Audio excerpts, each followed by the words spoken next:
You know it's this. Take a perk and a talk of that shit. Money swallowing like sis. Did it perfect in the kid. Got a billion who sang on my head. Look up better put on the road I just spent. I know we got $1 million. The devil that shit ain't not cheaper again. Hello and welcome back, fellow anime lovers, to MangaMuse. I am delighted to have you join us once again in the world of fanfiction and fantasy. This is the 9th part of What If Naruto Enters K-Pop Demon Hunters. Special note, this fanfic is written and a masterpiece of Slygold on FANFICTIONnet. Do check and support the author too. Now smash the like, share and subscribe button for more. Also press the bell icon so that you never miss such great parts. Thanks for the introduction. Now let's dive into the world. The noon sun lit the city in gold, bright and relentless. Naruto walked steady through the streets, freshly changed from Selene's house, his jacket crisp, his long hair tied back in a loose tail. Tsunade's voice lingered in his head. Kakashi will prepare you. A week from now, you'll be tested properly. That should have made him nervous, but instead there was a calm running under his stride. He wasn't a boy anymore, fumbling with nerves and excuses. 5 years had hardened him, sharpened him, and even though doubt still whispered, the weight in his chest wasn't fear, it was readiness. People noticed him as he passed. Not because of any aura, not because of whispers of power, but because he carried himself differently now. Taller, broader, with the quiet kind of confidence that made heads turn. A shopkeeper paused mid-sweep to glance at him, 2 girls at a cafe stilled their chatter as he strode by, and an old man even nodded as if in approval. Naruto hardly saw any of it. His mind was too full of Kakashi's training ahead, of Tsunade's expectations, of the long road of missions waiting for him. But threaded through it all was Rumi. Her smile, her laugh, the way she hadn't hesitated to show him the truth of her patterns. The promise they'd kept alive through 5 years apart. He couldn't stop the small grin that tugged at his lips. She's waiting. That's all that matters. The traffic lights blinked, the crowd pressed forward, and Naruto moved with it, just another man in the noon sun, though every passerby still felt there was something about him they couldn't name. The noon crowd folded around him like a tide. Naruto kept an easy pace, hands in his pockets, the sun warm on his shoulders and a grin tugging at his mouth. It was Tuesday, he had until Monday before Kakashi would drag him back into training. Until then, this week was his. Theirs. He stopped at a crosswalk as the light changed. A kid lost hold of his balloon and it shot skyward, snagging on a street sign. Naruto flicked 2 fingers, the air curled, soft as a hand, and nudged the string loose. He caught it without looking and passed it down. The mother blinked, grateful without knowing why, and bowed. Naruto just waved and kept walking. The HUNTR/X tower rose ahead, glass catching the sun. Inside, the girls were still in pajamas, bowls of cereal between them, when the elevator chimed. Mira muttered something about unholy hours, but Zoe was already grinning. Naruto stepped through, freshly changed, one sleeve still rolled. He bowed, like always. Sorry I took so long. Selene made me eat before I left. I survived. Zoe saluted him with her spoon. Hero. Mira shoved the cereal box his way. We're off the rest of the week, but Bobby's dragging us to the studio tomorrow. Warm-ups. Torture. You in? If you don't mind, Naruto said. Kakashi's test isn't until Monday. Until then, I'm free. Rumi's gaze flicked to him, the relief in her eyes plain as daylight. Then today's ours. He smiled. Today's ours. They didn't do anything dramatic. Naruto carried their tote with water bottles because he wanted to. They cut through the afternoon streets to a ramen stall Selene had sworn by years ago, metal stools, broth that scalded the tongue, and an auntie who called everyone child. Mira ate like she was in a competition, Zoe threatened to write a diss track about noodles, and Naruto burned his mouth twice swearing he wasn't crying. Rumi laughed, thumbed away a smear of chili from his lip, and nearly melted when he looked at her like she'd just handed him a whole world. Later, in a park, they claimed a bench by the fountain. The spray caught the light, softening everything. Naruto leaned back, hand brushing hers until she caught it. "You'll do fine," Rumi said. "With Kakashi. With whatever comes after." "I will," he said, and meant it. "It's just different, doing all of it knowing I get to come back here. To you." Her chest tightened. "Then come back. Every time." He kissed her once for the promise and once because he couldn't stop himself. Evening crept over the city. Neon flared awake. They took the long way back, laughing about turtle documentaries and Myra's chaotic fruit cutting. On the main avenue, a new billboard flickered to life, 5 silhouettes thrown tall in pink and electric blue, the name Soja Boys glowing across it. Zoe wrinkled her nose. "Another group already? Industry never sleeps." Mira squinted. "Weird styling. Feels try hard." Naruto glanced at the sign. Something in it itched, like a storm too far away to see, but he let it go. Rumi tugged him forward, her hand warm in his, and the billboard faded into the noise of the city.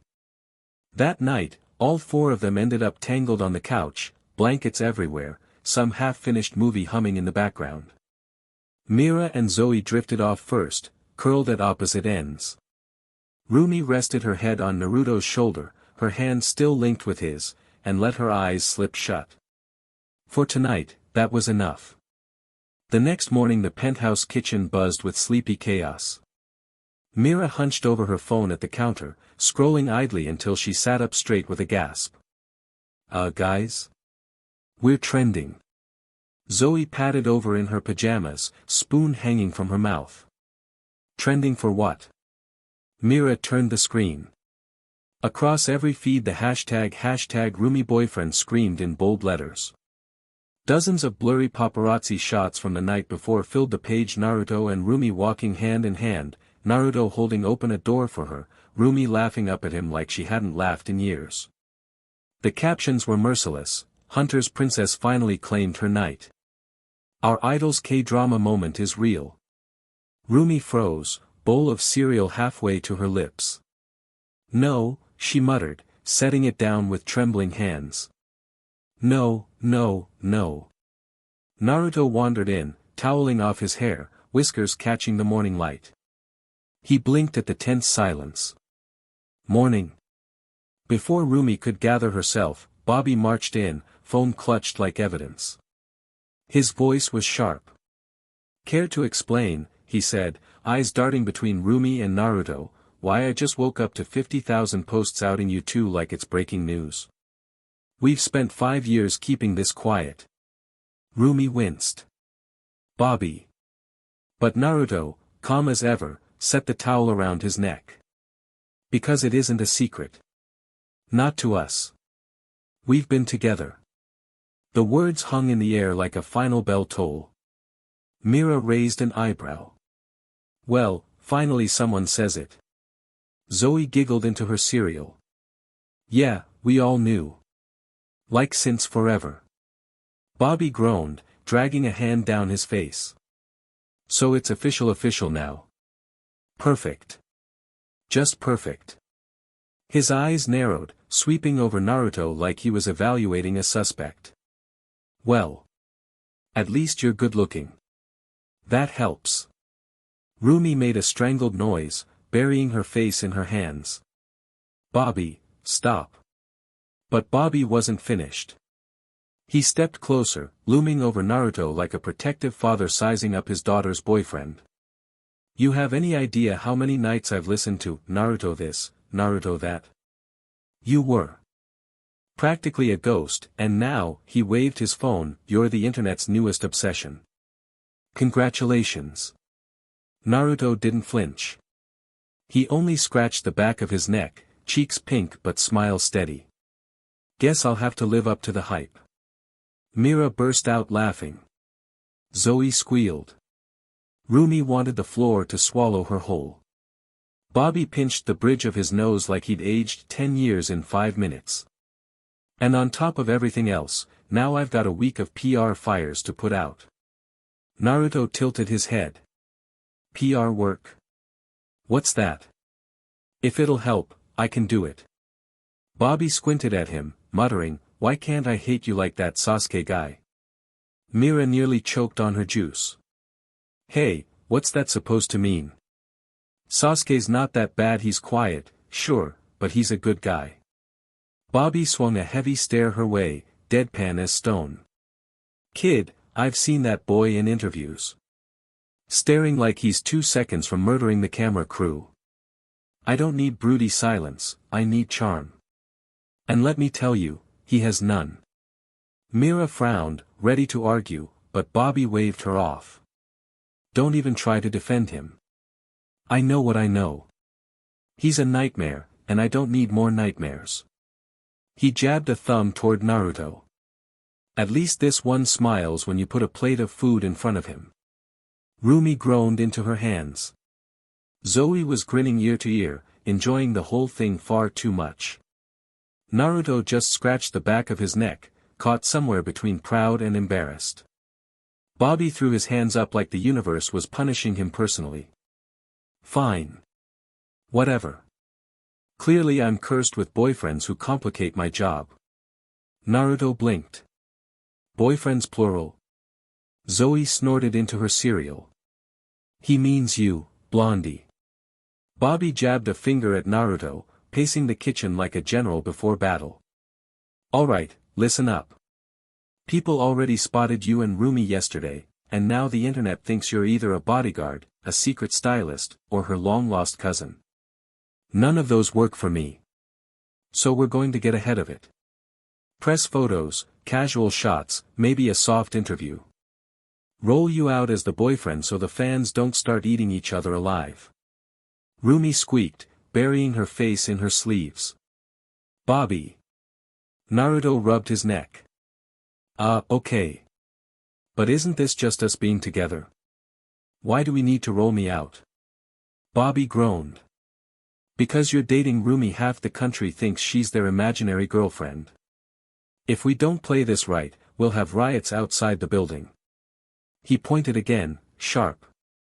So you smile, you hold her hand, you look good in photos.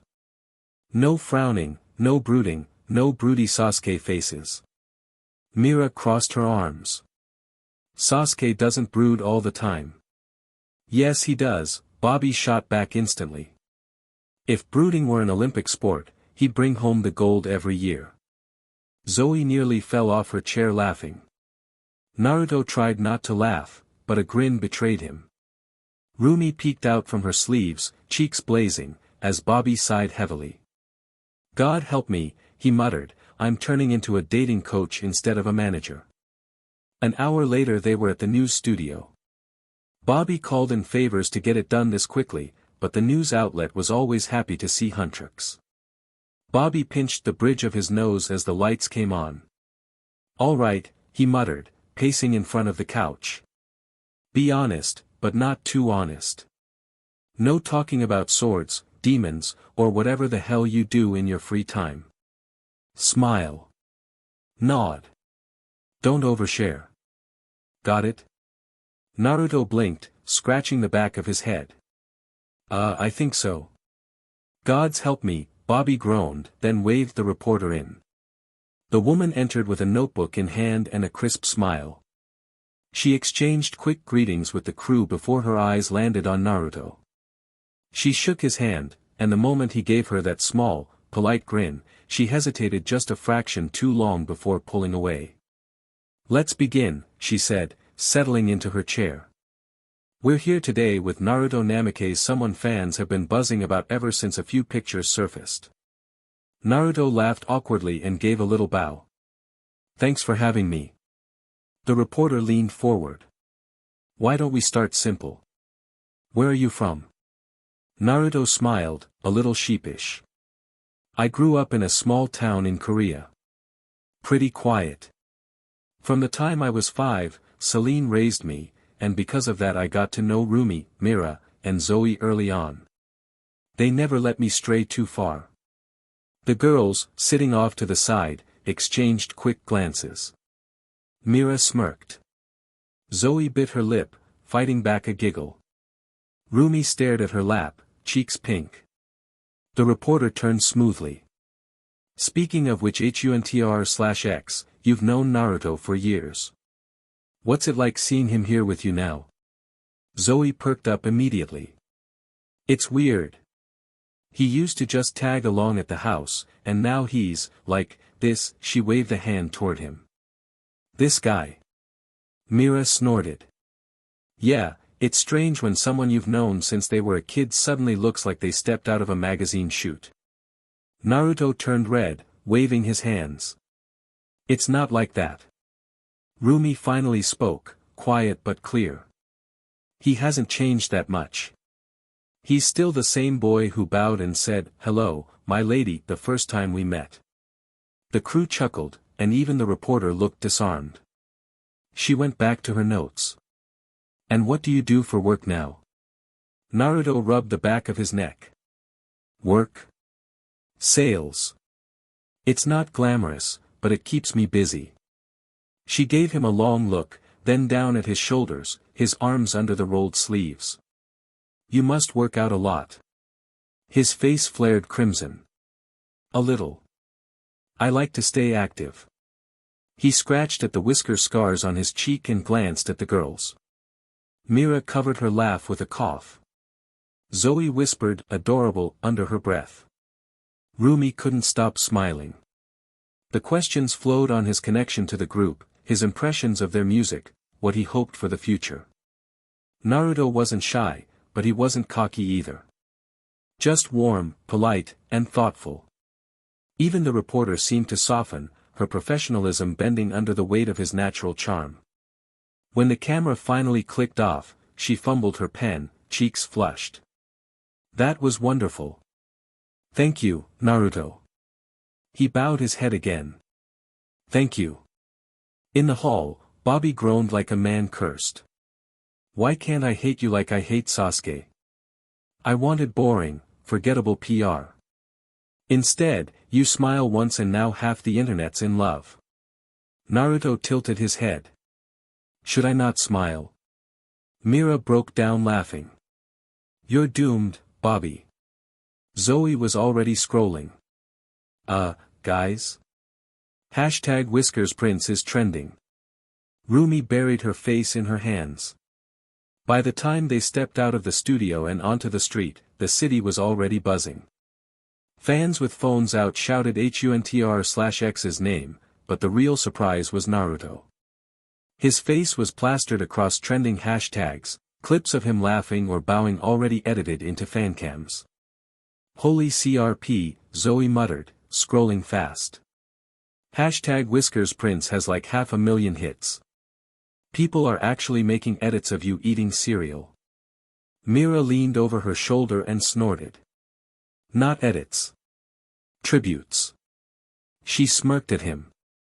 Guess you've been drafted into the fan club. Rumi walked beside Naruto, her cheeks warm as she peeked at the screen. Comments were flooding in. Is this real life? Rumi's boyfriend looks like an actual prince. Who let him smile like that? I need a warning next time. Sales. Yeah, right. That's a face that sells entire empires. Naruto rubbed the back of his neck, crimson creeping up his ears. I wasn't doing anything. That's the problem, Mira deadpanned. You just exist and now the internet's on fire. Rumi elbowed her lightly, though she couldn't help the small, proud smile tugging at her lips. She'd waited 5 years for this, walks at his side, hand brushing hers, the world finally seeing a piece of what she always had. As they reached the penthouse lobby, Bobby was already waiting by the doors, phone glued to his hand. The moment he saw Naruto, he pinched the bridge of his nose. What did I say about boring PR, he groaned. And now look at this. Viral. Trending. My inbox is exploding. Naruto blinked, earnest as ever. Should I apologize? Bobby stared at him like he was personally cursed. Why can't I hate you like I hate Sasuke? Mira raised her brows. Because Sasuke's a good guy. Don't. Bobby held up a finger. Don't even start. I'll take Whiskers Prince over Romeo Uchiha any day. The elevator dinged, cutting off Myra's retort. They all piled in, phones still buzzing, and as the doors slid shut Naruto glanced down at Rumi's hand brushing against his again. For the first time all day, he didn't care what the internet thought. Naruto glanced around the penthouse. You guys got a gym here? Zoe perked up. Oh yeah, whole floor. Come on, we'll show you. The four of them took the elevator down. The doors opened on a private gym, sleek machines, mirrored walls, racks of weights. Naruto whistled low. Guess I can't complain. He tugged his shirt off without thinking, and the room froze. His body wasn't just built from training, it was carved with scars. Faint slashes, deep burns, one jagged line that tore across his chest and lung. Rumi's breath caught. Mira swallowed hard. Zoe, normally full of jokes, just whispered, "Gods." Naruto noticed their eyes and followed them down to the long scar by his ribs. His voice dropped quiet. That one? Stateside. Town got hit hard. An orphanage was in the middle of it. No swords. Just me. Zoe blinked. So you just stood there? Mira stepped closer, frowning. Why didn't you flee? Why take it head on with nothing? Naruto's gaze hardened, colder than they'd ever heard it. It was my life or theirs. I'd rather it be me. The words settled heavy in the air. Rumi brushed her fingers gently over the scar, her voice shaking. You carried that alone. Naruto's jaw flexed. That's what it means to be a hunter. Ceiling's about containing demons. Hunters don't get that luxury. We stand between them and everyone else. Even if it kills us. Silence pressed down on the room. Mira, Zoe, even Rumi, they had always fought, always sung, always protected. But seeing him like this, hearing it laid bare, they finally understood what separated Naruto from them.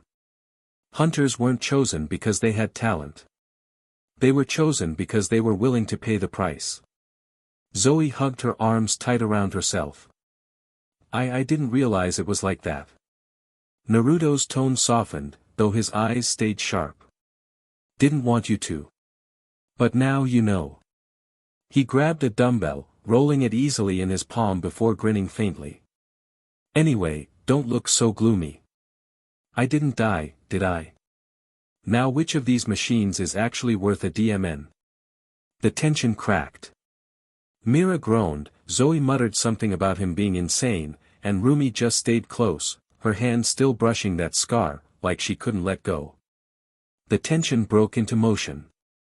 They all changed, Mira pulling her hair into a rough bun, Zoe in a loose tank, Rumi slipping off her jacket to reveal a simple sports bra and shorts. Naruto turned his head too late, heat rushing under his skin. She always dressed loose, always hid behind sleeves. Now, with her shoulders bare and her patterns tracing faintly in the light, he saw her as if for the first time. He swallowed hard, trying to focus on the weights, but every time she bent to stretch, the lines of her body pulled his eyes like a magnet. It wasn't just beauty. It was hunger. 5 years apart had left him disciplined, focused, almost starved. And now, watching her laugh, sweat catching at her collarbone, he felt that displn tremble. Mira caught the flicker in his eyes and arched a brow but said nothing. Zoe, biting back a smirk, noticed too. Rumi, oblivious at first, only realized when she caught his stare lingering too long. Her heart stuttered, heat pooling in her cheeks not from the workout. She didn't look away. Come on, Mira called, tossing him a padded stick. Spar with us. Let's see what 5 years of training did for you. Naruto smirked, taking stance easily. Careful what you wish for. They moved fast, playful jabs and feints. Zoe lunged, Mira swept in, but it was Rumi who slipped past his guard. He should have blocked. He always blocked. But his eyes were caught on her, the rise of her chest, the gleam of sweat tracing her stomach, and her strike landed solid against his ribs. He staggered back, more from shock than pain. Rumi gasped, guilt flashing. Naruto. I didn't mean. He laughed, breathless, raising a hand. No, it's fine. My fault. His grin lingered, but his eyes burned darker when they met hers, something unspoken crackling between them. She saw it now. The hunger. Not for battle, not for vengeance her. Rumi's lips parted, words dying on her tongue. Mira exhaled through her nose, pretending to reset her stance. Zoe busied herself tying her hair tighter, hiding a smirk. Neither said a word. But Rumi knew. And Naruto knew. And every sparring step after that hummed with tension so thick it was almost unbearable. Rumi insisted on another round, brushing off Mira's smirk. She squared up, circling Naruto alone now, her movements sharper, testing him with quick strikes. He dodged, countered, but this time he let her push, enjoying the fire in her eyes more than the clash itself. She feinted left, lunged right, then her foot snagged on the mat. Rumi pitched forward with a startled yelp, slamming into Naruto. They went down hard, her body sprawled across his. For a heartbeat, the gym went silent. Naruto's face went scarlet, heat crawling down his neck. He opened his mouth to laugh it off, to crack some dumb joke, but then it happened. Rumi froze. She felt it, something pressed against her thigh, twitching before he scrambled to move. Her mind blanked, then burned, the realization hitting her like a thunderclap. Her face flamed crimson, hotter than any stage light she'd ever stood under. Naruto jolted upright like he'd been struck by lightning, practically throwing himself off her. It's good workout. His words tangled in his throat as he slapped his hands together, summoning resonance in pure panic. Water and air fused, a thick rolling cloud shrouding his waist in a desperate cover. He bolted for the exit, muttering something about a shower, voice cracking halfway. Rumi sat up, stunned, still red to the roots of her hair. Then the laughter broke. Mira doubled over, holding her stomach, tears brimming in her eyes. Zoe was on the floor, kicking the mat, wheezing between gasps. Rumi buried her face in her hands, groaning. Shut up, both of you. They only laughed harder. The door slammed behind Naruto, the sound of running water echoing faintly down the hall. Mira was still doubled over, half crying from laughter, while Zoe kicked her legs like she couldn't breathe. Rumi groaned, hugging her knees, her face still a deep crimson. Will you two shut up already? Mira wiped her eyes, grinning wickedly. Oh gods, Rumi, have you two, you know?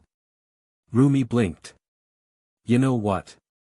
Zoe leaned forward, smirking. Done it.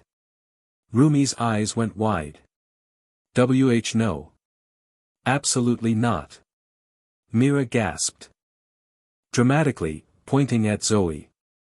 Cover your ears. There's a child in the room. I'm 17. Zoe huffed, crossing her arms. Not 5. Don't act like I don't know what a CC is. Mira cackled, waving her hand. Sure. But seriously, Rumi, do you want to? 'Cause judging from what we just saw, he definitely does. Zoe leaned in, grinning ear to ear. Yeah, girl, he's so obvious it's painful. You just gotta say the word and boom. Rumi hid her face in her hands, her voice muffled but soft. Yes. Both Mira and Zoe froze. Rumi peeked through her fingers, her cheeks blazing. Yes, I want to. But I'm not going to push him into anything. When he's ready, then maybe. The room went quiet for a second, Mira and Zoe exchanging glances. Then Zoe squealed, smacking Mira's arm. She said yes. Mira grinned like a cat. Our little Rumi's growing up. Rumi groaned again, burying her face even deeper. I hate you both. Neither of them believed her for a second. Naruto braced against the shower wall, the icy water pounding his head and shoulders. He'd yanked his shirt off the moment he got in, but it wasn't enough. Heat still rolled through him, clinging under his skin. Cursing under his breath, he shoved his shorts down too, letting them slap wet against the tile. He risked a glance down and groaned. Of course, he muttered, pressing his forehead against the freezing tile. Full salute. Figures. Little Naruto stood proud, utterly ignoring the frostbite shower Naruto had unleashed on him. He tightened his jaw, willing it away, but the harder he tried, the more his mind betrayed him, dragging him back to the spar, to Rumi's body colliding with his, the breathless way she'd looked at him, the sweat glistening on her chest when she leaned in. His pulse spiked, and he growled low in his throat, slapping the wall. No. No, no, no. You're not the boss. I am. You hear me? The water sluiced down, cold enough to numb his fingers, but the problem refused to vanish. Naruto bent forward, both palms flat on the wall, shivering. His breath fogged the glass, and still his body rebelled. Finally, he squeezed his eyes shut and dragged up the most mortifying memory he had, 12 years old, Celine cornering him in the kitchen with the talk, a stack of awkward pamphlets, and a pointer stick. That, mercifully, did the trick. The salute faltered, easing back into uneasy stillness. Naruto exhaled shakily, resting his head against the tile. Gods, embarrassing, he whispered. Almost worse than the talk. Almost. But deep down, even as the cold seeped into his bones, he knew the truth. It hadn't been the spar that rattled him. It had been her. Rumi. And no amount of cold water was going to wash that away. Naruto shut off the shower, dragging a hand through his damp hair. The steam clung to his skin as he pulled on a clean shirt and pants, every movement still buzzing with the memory of what just happened. His face warmed all over again. Idiot, how could you let that happen? By the time he wandered back out, the gym echoed faintly with the last clangs of weights being set down. Mira was wiping her forehead with a towel, Zoe was stretching dramatically on the mat, and Rumi, still flushed from the workout, was sipping water, her braids sticking to her neck. Naruto froze for half a second, the image almost too much. But he forced himself forward, tugging his fresh shirt into place like it might hide the heat still simmering under his skin. All done? He asked, his voice steadier than he felt. Zoe grinned slyly. Yep. You missed the best part though, me carrying Mira in a bridal pose after she almost collapsed. Mira smacked her with the towel. Liar. You tripped over your own shoelace. Rumi chuckled, her eyes flicking to Naruto's damp hair, his freshly changed clothes. For just a heartbeat, the playful noise around them blurred out, and it was only her looking at him, the quiet warmth of it making his chest tighten. Naruto scratched the back of his head, sheepish. Guess I'll have to join in properly next time. Mira smirked. Oh, don't worry. We'll hold you to that. Zoe elbowed Rumi, who blushed instantly, sipping from her water bottle like it might hide her face. Naruto didn't notice the exchange, too busy tugging at the hem of his shirt, hoping no one could see how rattled he still was. Naruto leaned against the rooftop railing, the city lights below flickering like fireflies. His thumb hovered over Sasuke's name for too long before he finally pressed call. TCH. What now, Dobe? Sasuke's voice came smooth, steady, but Naruto could hear the faint smirk already waiting. Naruto groaned. Don't laugh, alright? I don't know what to do. It's Rumi. Earlier in the gym she tripped, and she, fell on me, and little Naruto woke up. There was a long pause. Then Sasuke's low laugh spilled out, sharp and merciless. You're serious? Yes, I'm serious. Naruto hissed, face burning. Look, I fought demons, trained till I collapsed, nearly died a dozen times, but hormones? Gods, I don't know what to do with them. It's worse than Orochimaru. Sasuke outright laughed, and Naruto clenched his jaw. Stop laughing, BSTRD. She leaned down, sweat dripping, and it was just, he buried his face in his free hand.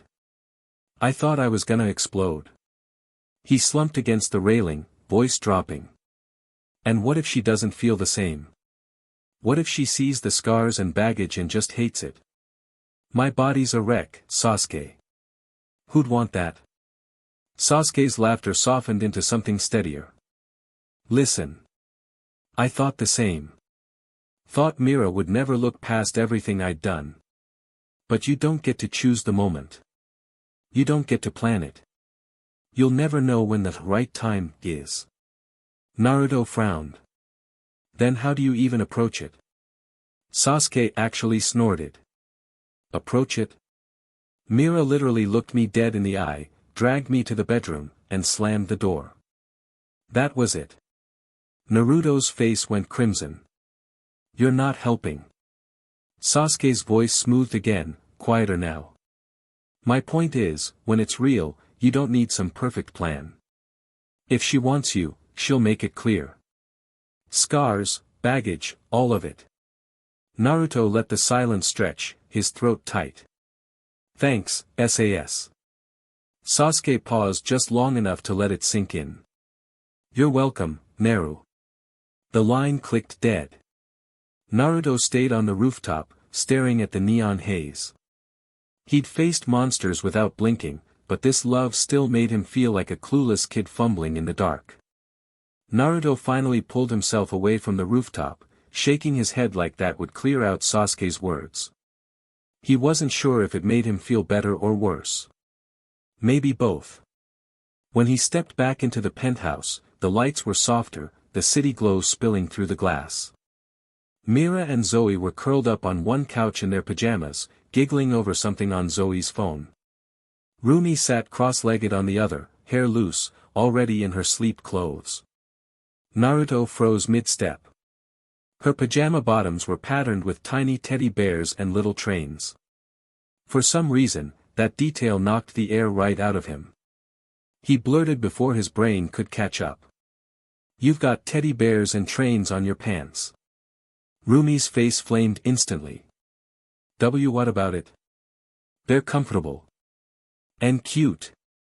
Don't you dare laugh. Naruto lifted his hands quickly, smiling. I'm not laughing. I love them. The honesty in his voice disarmed her completely. She blinked, still crimson, while Mira and Zoe leaned toward each other, whispering not nearly quietly enough. Did he seriously just notice? Zoe muttered. Mira smirked, eyes dancing. She's been wearing those since the morning he got here. Naruto tilted his head, catching the whisper but letting it slide. He moved over and plopped down beside Rumi like it was the most natural thing in the world. She hugged her knees to her chest, still blushing, but she didn't move away when his shoulder brushed hers. Yeah, Naruto said again, quieter this time, almost like he was telling himself. I really do love them. Rumi let her weight sink into Naruto's chest, cheek brushing against the warmth of him.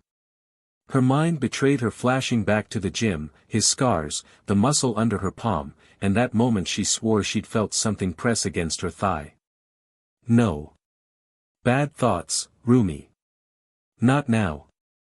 Naruto didn't notice her distraction. His voice was steady as he looked to Mira. So sealing, it's not like what hunters do. You don't destroy the demons, you just lock them away, right? Mira shook her head, stretching her legs out on the couch. Not exactly. We can slay demons too.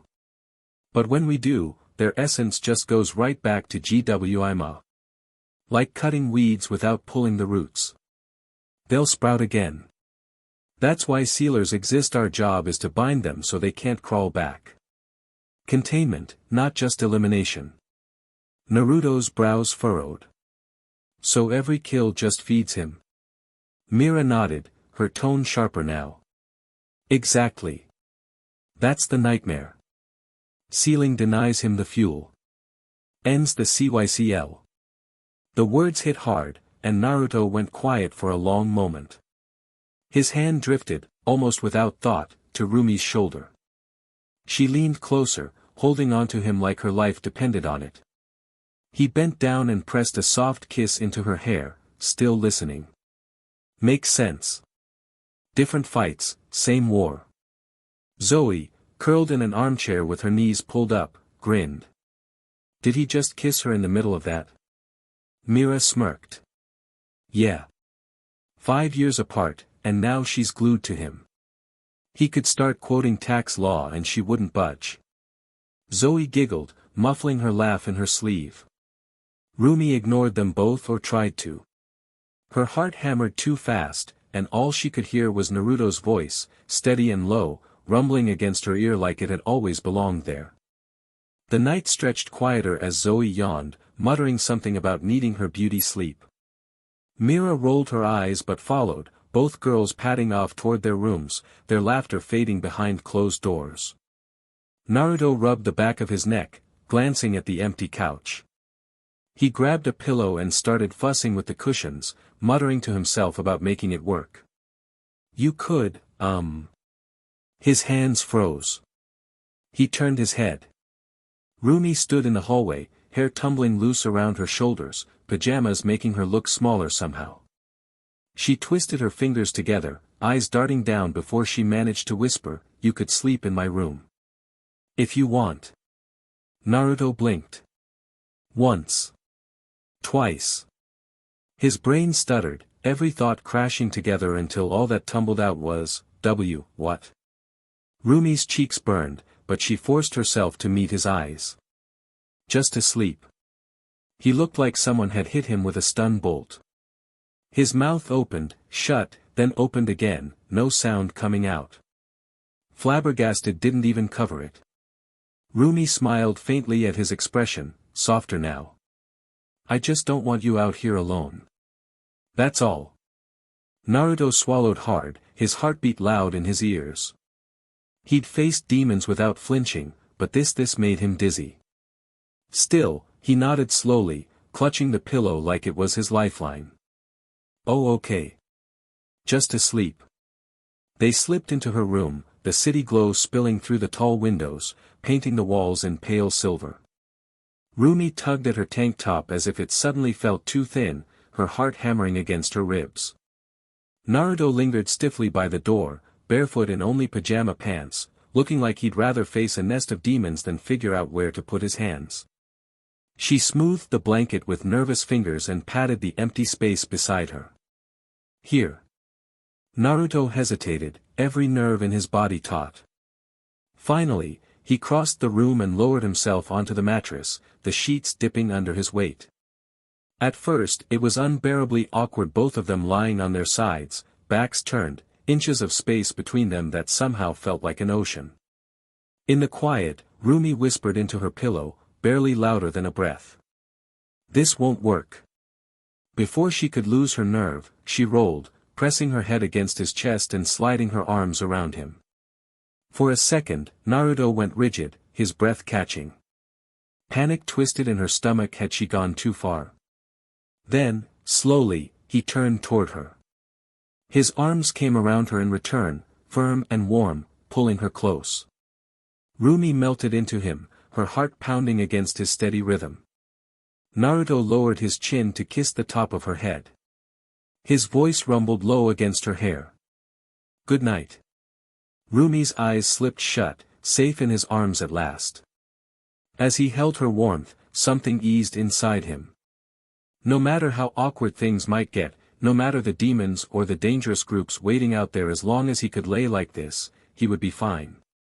His arms tightened around her, and with a long, quiet sigh, Naruto let sleep take him. Morning light spilled through the tall windows, turning the silver of night into soft gold. Rumi stirred, her lashes fluttering as she woke and found herself still wrapped in Naruto's arms. His chest rose and fell in an even rhythm, his face relaxed in a way she'd rarely seen, whisker scars soft against the sunlight. She sighed, a little smile tugging at her lips. Normally she would have been up already, padding around to get ready for the day. A glance at the clock told her it was already past 9. But for once, she didn't move. Didn't want to. Instead, she tucked herself closer, burying her cheek against the warmth of him. The weight of his arm around her, the steady beat of his heart, it was a cocoon, safe and quiet in a way she'd never let herself imagine. The world could wait. Just a little longer, she decided. She had him back. And right now, that was enough. Morning sunlight stretched across the penthouse, creeping slowly over the bed until it touched Naruto's face. He stirred, brows twitching, a soft groan slipping out as he tried to bury his face against the pillow only to find Rumi there instead. Her breath hitched. She hadn't moved, not even when his arm tightened slightly around her waist in a half-asleep reflex. "You're still here," Naruto mumbled, voice husky from sleep. Rumi chuckled softly. "Where else would I be?" He cracked an eye open, blinking against the light. His hair was a wild mess, sticking out in every direction, and she had to bite back a laugh. For all the scars and muscle that made him look like he'd been carved for war, right now he looked more like the boy she remembered, soft, unguarded, human. "You usually wake up early, don't you?" Naruto asked, finally finding her eyes. "It's already past 9, Rumi admitted, tucking herself closer against him. "But I thought the world can wait." His lips curved into a slow, almost shy grin. "Yeah. I like that." For a moment, neither of them moved. The city hummed faintly outside, but here, in the warmth of tangled sheets, it felt far away. Then Naruto's stomach growled loud enough to break the spell. Rumi laughed, covering her mouth, and he groaned, hiding his face in her hair. "Guess the world can't wait forever," he muttered. "Breakfast first," she teased, brushing his chest with her fingertips. "Then maybe we can steal the world's time again." Naruto peeked at her through his hair, cheeks faintly pink. "Deal." And still, neither of them hurried to get up. The smell of eggs and toast drifted through the penthouse kitchen. Mira and Zoe were already halfway through their plates, bickering over who got the last sausage. Naruto sat at the counter beside Rumi, hair still damp from a rushed shower, trying his best to act like nothing was unusual. Zoe, though, couldn't resist. She leaned on her elbow, smirking, eyes darting between the two of them. "So you guys were awfully cozy this morning." Rumi stiffened, almost choking on her orange juice. "Zoe." Mira raised a brow, instantly interested. "What do you mean cozy?" Zoe grinned wide. "Same bed. Same blanket. Same everything." "Sure, nothing happened," she wiggled her eyebrows, but still. Rumi's cheeks went crimson. "We just slept." "That's it." Naruto put his hands up quickly, nodding hard. "Exactly. Just sleeping." The kitchen went silent for 2 beats. Then the front door opened, and Bobby strode in with his tablet.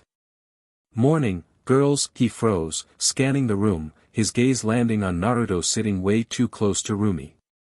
Mira, barely containing her laughter, piped up, "Oh, Bobby, did you know they shared a bed last night?" Zoe added helpfully, "Same bed. All night." Bobby's tablet clattered onto the counter. He pointed a shaking finger at Naruto, voice rising. "You. Couch privileges revoked. No building privileges revoked. What were you thinking?" Naruto shot up, nearly knocking over his chair. "I swear nothing happened. We just slept, that's all." Rumi groaned, hiding her face in her hands. "Bobby, please don't make this a scene. It's not what you think." But Bobby was already pacing, muttering like a furious dad. 5 years, I keep her safe. 5 years. And the second you walk back in, he stopped, jabbing a finger at Naruto's chest. "Gentlemen don't crawl into beds they don't belong in." Naruto flushed scarlet. I didn't crawl in. She invited me. He cut himself off too late, realizing how that sounded. Mira and Zoe exploded into laughter, doubling over against the counter. Bobby's glare could have cracked stone. Oh, she invited you, did she? Rumi threw her hands up, her voice sharp. Enough. We just slept, Bobby. That's it. If you don't believe me, that's your problem. The room stilled. Bobby stared at her, then at Naruto, eyes narrowing. If I find out otherwise, he didn't finish the threat, but it hung heavy in the air. Naruto exhaled hard, dragging a hand down his face. Why does nobody ever believe me? Mira wheezed through her laughter. Because this is way funnier. Zoe nodded, still giggling. Way funnier. The kitchen went still when Bobby's chair screeched back. He jabbed a finger like he was calling someone out in court. You. Hallway. Now. Everyone froze. Rumi's fork slipped from her hand, clattering on her plate. Mira mouthed "Ow." Zoe whispered, "Dead man walking." Naruto blinked, pointing at himself. Me? Yes, you. Bobby snapped. Move it. Naruto shuffled out behind him, still looking confused. The door clicked shut, leaving the girls leaning forward in their chairs to eavesdrop. Bobby spun around, arms crossed tight. All right, Blondie. You and Rumi. Same bed. Naruto tilted his head. Yeah. Don't yeah me. Bobby's hands flew up. I don't care if you two were reciting the alphabet and making shadow puppets, you slept in the same bed. Naruto's face drained of color. It's not what you think. Nothing happened. He panicked, dropped forward, and gave such a deep bow his forehead almost smacked the floor. I'm sorry. Bobby froze mid-rant. What the hell are you apologizing for? Naruto's voice cracked. Because it sounds like I disrespected her. But I didn't, I swear. I didn't even I thought about I mean. His words tangled up until he bowed even lower, practically folded in half. Bobby just stared at him. Oh, for the love of you're serious. Naruto nodded miserably from the floor. God damn it. Bobby pinched the bridge of his nose, pacing. You're too DMN innocent. I can't even be mad at you, you make it impossible. Naruto looked up slowly, confused. So I'm not in trouble. No, you're not in trouble, Bobby groaned. But you hurt her, and I swear I'll find a way to bench press you into orbit. Don't test me. When they walked back in, Bobby was still muttering under his breath, and Naruto looked like someone had just failed him on a pop quiz. Mira and Zoe were nearly under the table, dying with laughter. Did he just bow like 5 times? Zoe hissed.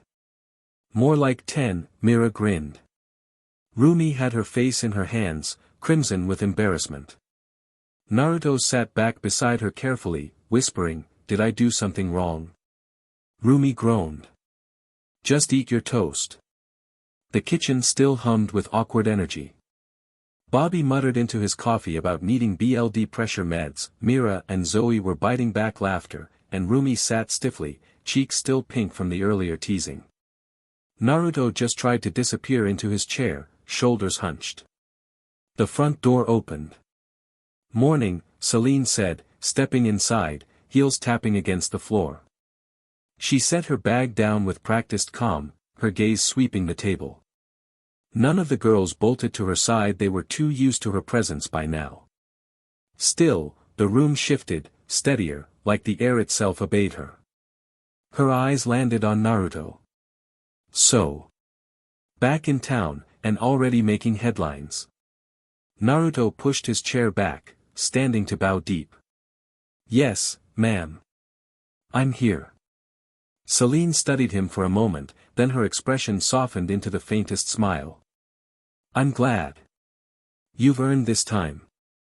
Tell me you're actually resting, not overworking yourself the second you step foot back. Naruto rubbed the back of his neck. I'm trying to, yeah. Zoe snickered into her cereal until Celine's eyes cut toward her sharp, warning. The snicker died instantly, spoon clattering back into the bowl. Good, Celine said, turning back to Naruto. You know Kakashi will be testing you Sunday. Naruto nodded firmly. I'll be ready. For a heartbeat, Celine didn't say anything. She just looked at him, at the scars, at the calm in his voice, at the way the girls sat around him like he'd always belonged there. Then she nodded, more to herself than to anyone else. I'm proud of you, she said quietly, then let her gaze flick to the girls. All of you. You've come a long way. The tension finally broke. Mira smirked, Zoe leaned back smugly, Rumi smiled soft and private, and even Bobby stopped muttering. Naruto bowed again, this time less formal, more grateful. Celine stayed a while, slipping into the chair at the end of the table like she belonged there. She didn't need to guide the conversation, she just listened as the girls chatted, as Naruto answered questions politely, never once pushing himself forward. Every so often, her eyes flicked his way, weighing, measuring, quietly satisfied. Bobby eventually grumbled something about work piling up, grabbed his jacket, and waved them off. Try not to burn the place down, he muttered before heading out. Not long after, a knock came at the door. Mira answered, and there they were, Sakura, Kakashi, and Sasuke. Familiar faces, older and sharper, but carrying the same quiet bond they'd always had. Thought we'd steal you for a meal, Sakura said warmly as they stepped inside. It didn't take long before the whole group was spilling into the streets, finding a tucked-away restaurant where the city noise faded into something comfortable. Celine excused herself after ordering tea, content to let them have their space. Over hot dishes and easy laughter, Sasuke leaned toward Naruto, his nod small but meaningful. How'd everything go? Naruto's grin was subtle, a mix of pride and relief. Better than I thought. Sakura glanced between them, brows knitting. Wait, what are you two talking about? The boys just shared a look, an unspoken joke passing between them. Naruto shook his head. Nothing. Sasuke smirked faintly. Yeah. Nothing at all. Sakura huffed, unconvinced, but let it slide as the food arrived and conversation turned light again. Plates clinked, stories traded, laughter coming easier with each round. For a moment, it felt like they were all back where things had begun, older now, but still the same. Between bites, Sasuke's voice dropped low, meant only for Naruto. So. Anything happen? Naruto nearly choked on his drink, cheeks flaring red. And nothing happened. But, his eyes darted toward Rumi, laughing with Zoe across the table. We're getting closer. Sasuke's smirk softened into something genuine. And are you ready for the field again? We might get missions together. Naruto nodded, though his gaze lingered on Rumi. Yeah. But part of me doesn't want to leave this. Sasuke followed his eyes and gave a knowing nod. That's what love is. Naruto flushed deeper. I don't know if we're there yet. Sasuke chuckled softly, almost like he knew something Naruto didn't. You don't see it yet. But you're already there. The word stuck with Naruto long after the plates were cleared and goodbyes exchanged. Sakura hugged Rumi and Zoe, Kakashi gave Naruto a subtle pat on the shoulder, and the three shinobi left into the night. The night stretched on with softer tones. They broke out board games, laughter spilling into the glass-lit room as dice rolled and Mira gloated whenever she won. For a little while, it felt like no demons, no duties, no heavy shadows hung over them, just friends, safe and together. Eventually, sleep pulled them under. Naruto slipped into Rumi's room again without protest this time, both of them more at ease. She curled into his chest, and his arms wrapped around her without hesitation. As he drifted off, Sasuke's words circled in his mind. Maybe he didn't know for sure. Maybe he couldn't name it yet. But holding her like this, Naruto thought maybe he did love her. The next few days slipped by faster than any of them expected. They fell into an easy rhythm: lazy breakfasts, training runs at the gym, mock rehearsals where Naruto watched from the sidelines, board games that stretched late into the night. For once, life felt simple. Almost normal. But Sunday came anyway. They gathered at Celine's house, the air heavier than the bright sunlight spilling in through the windows. Even Bobby, usually loud with complaints, kept quieter than usual. The girls lingered near the door, Zoe pretending she wasn't tearing up, Mira crossing her arms like she could hold back her emotions through sheer stubbornness. Naruto turned last to Rumi. For a moment, neither of them moved. Then he stepped in close, brushed a strand of hair from her face, and kissed her soft, lingering, like he wanted to press the memory into forever. When he pulled back, his voice was quiet but steady. "I'll see you as soon as I can." Rumi swallowed, fighting back the lump in her throat, her fingers clutching the fabric of his sleeve as if she could anchor him there. "You'd better." He smiled for her, warm, gentle, the kind of smile that carried all the promises he didn't know how to put into words. Then he let go, turned toward Jiraiya and Kakashi waiting at the gate, and walked out into the sunlight.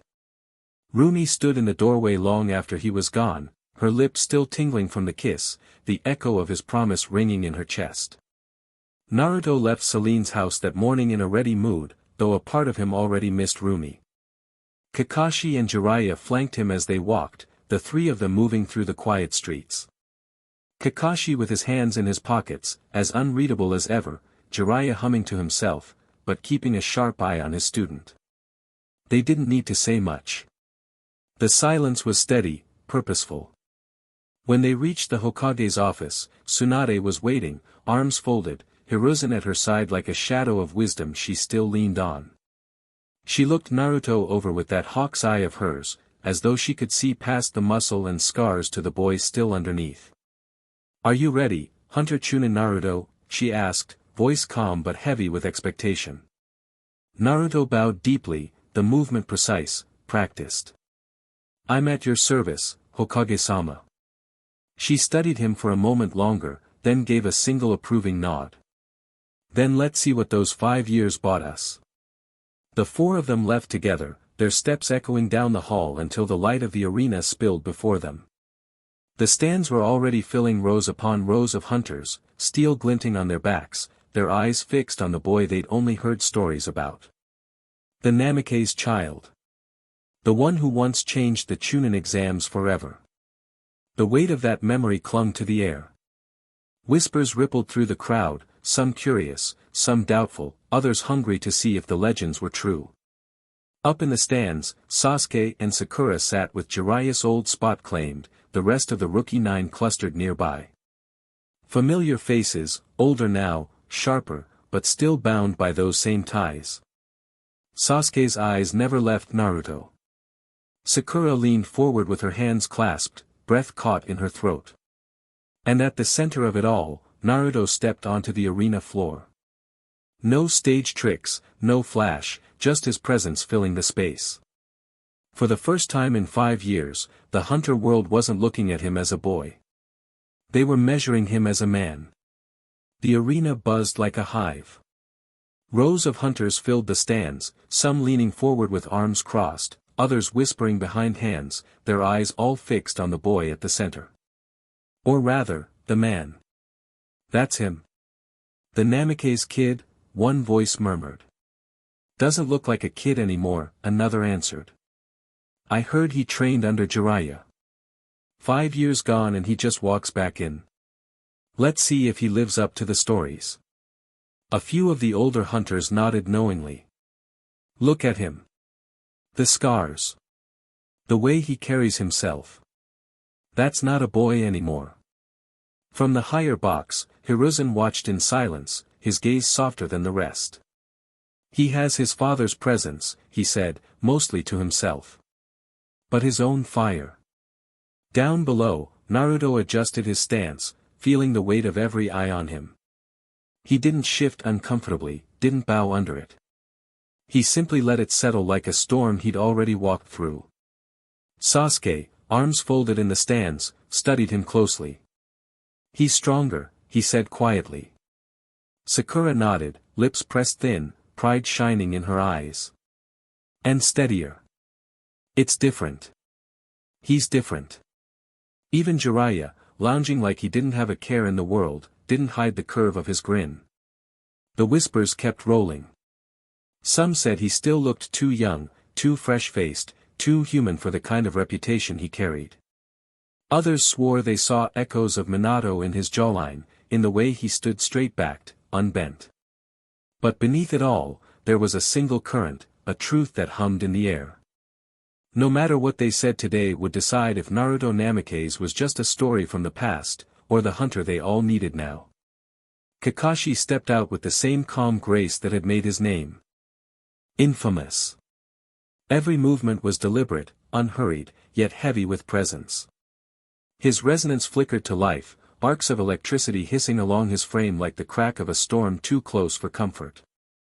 His single red eye spun slowly, the tomo revolving with measured precision, while his white soul tanto gleamed like a shard of the moon itself. The arena hushed, or rolling through the stands like a tide.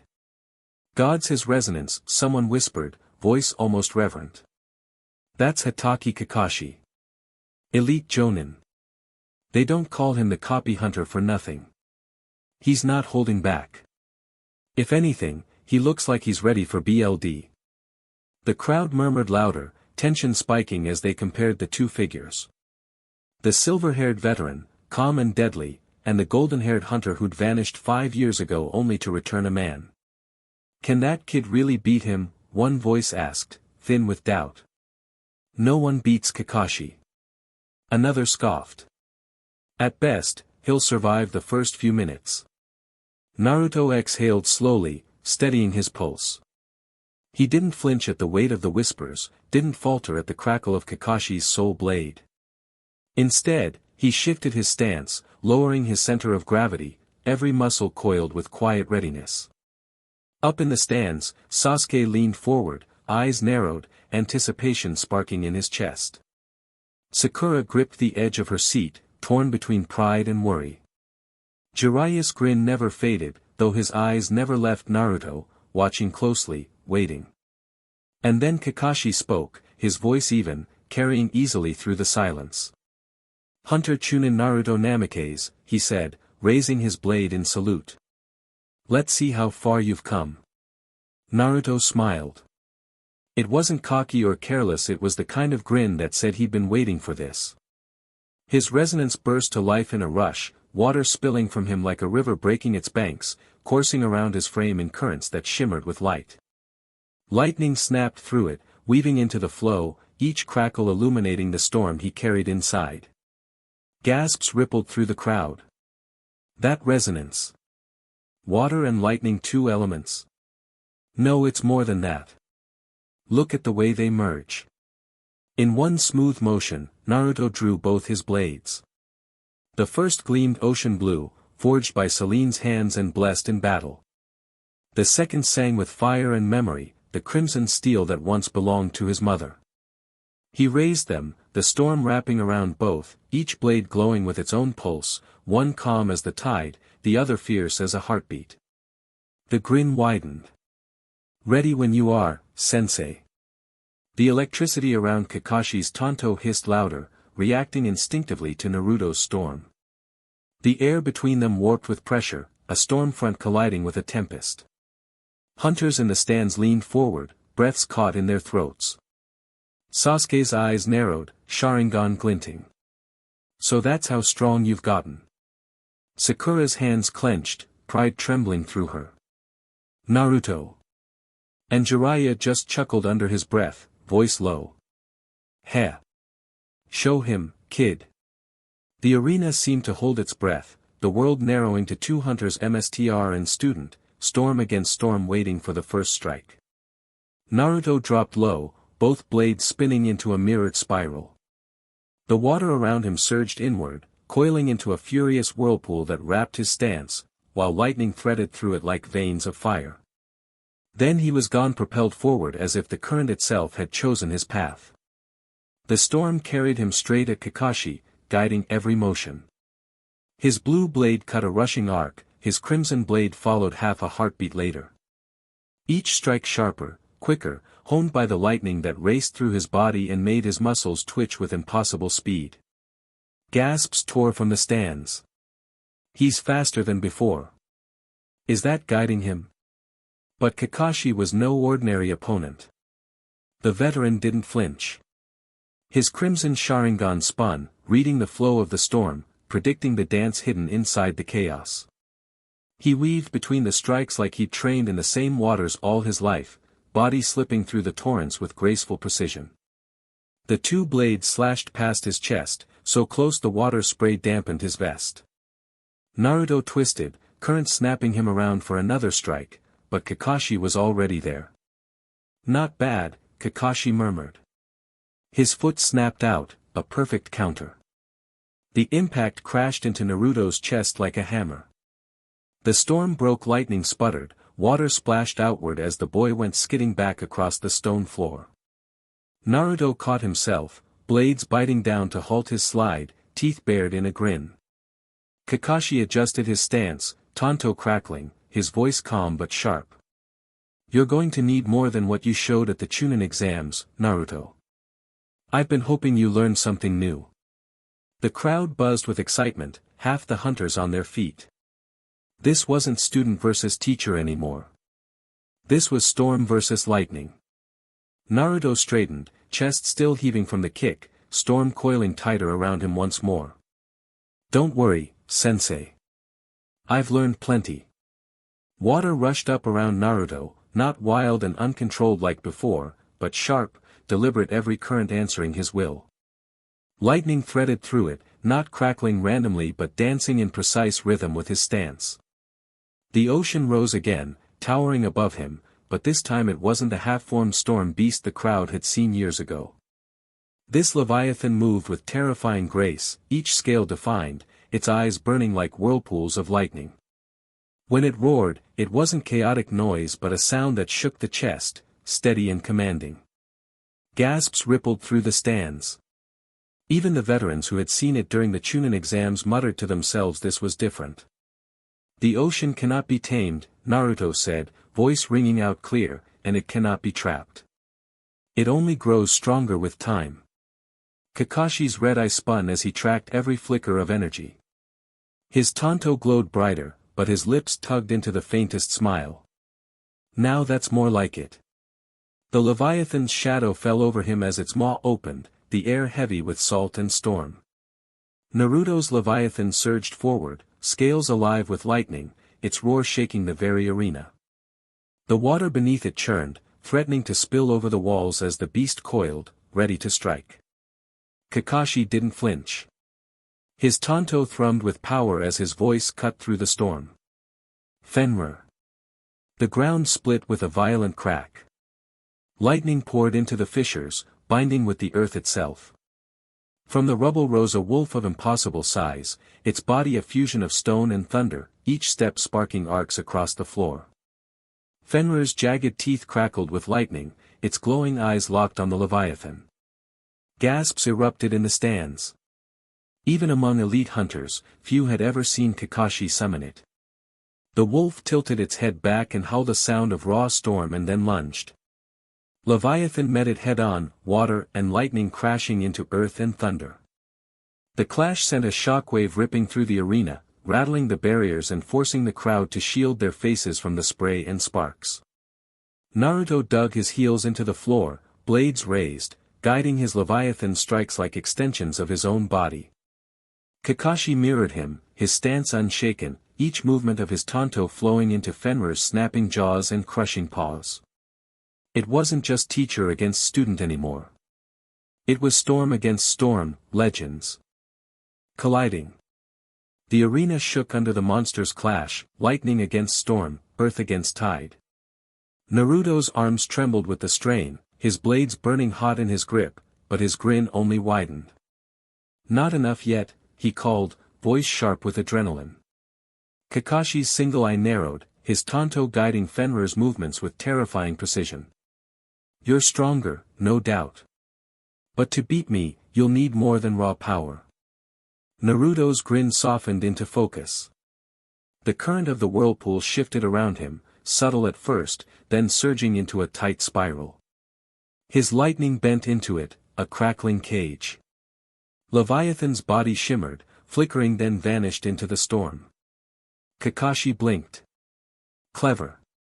The next instant, Leviathan erupted from below, coiling up from the water at Fenrir's feet. The wolf howled as the current wrapped around its legs, dragging at its form.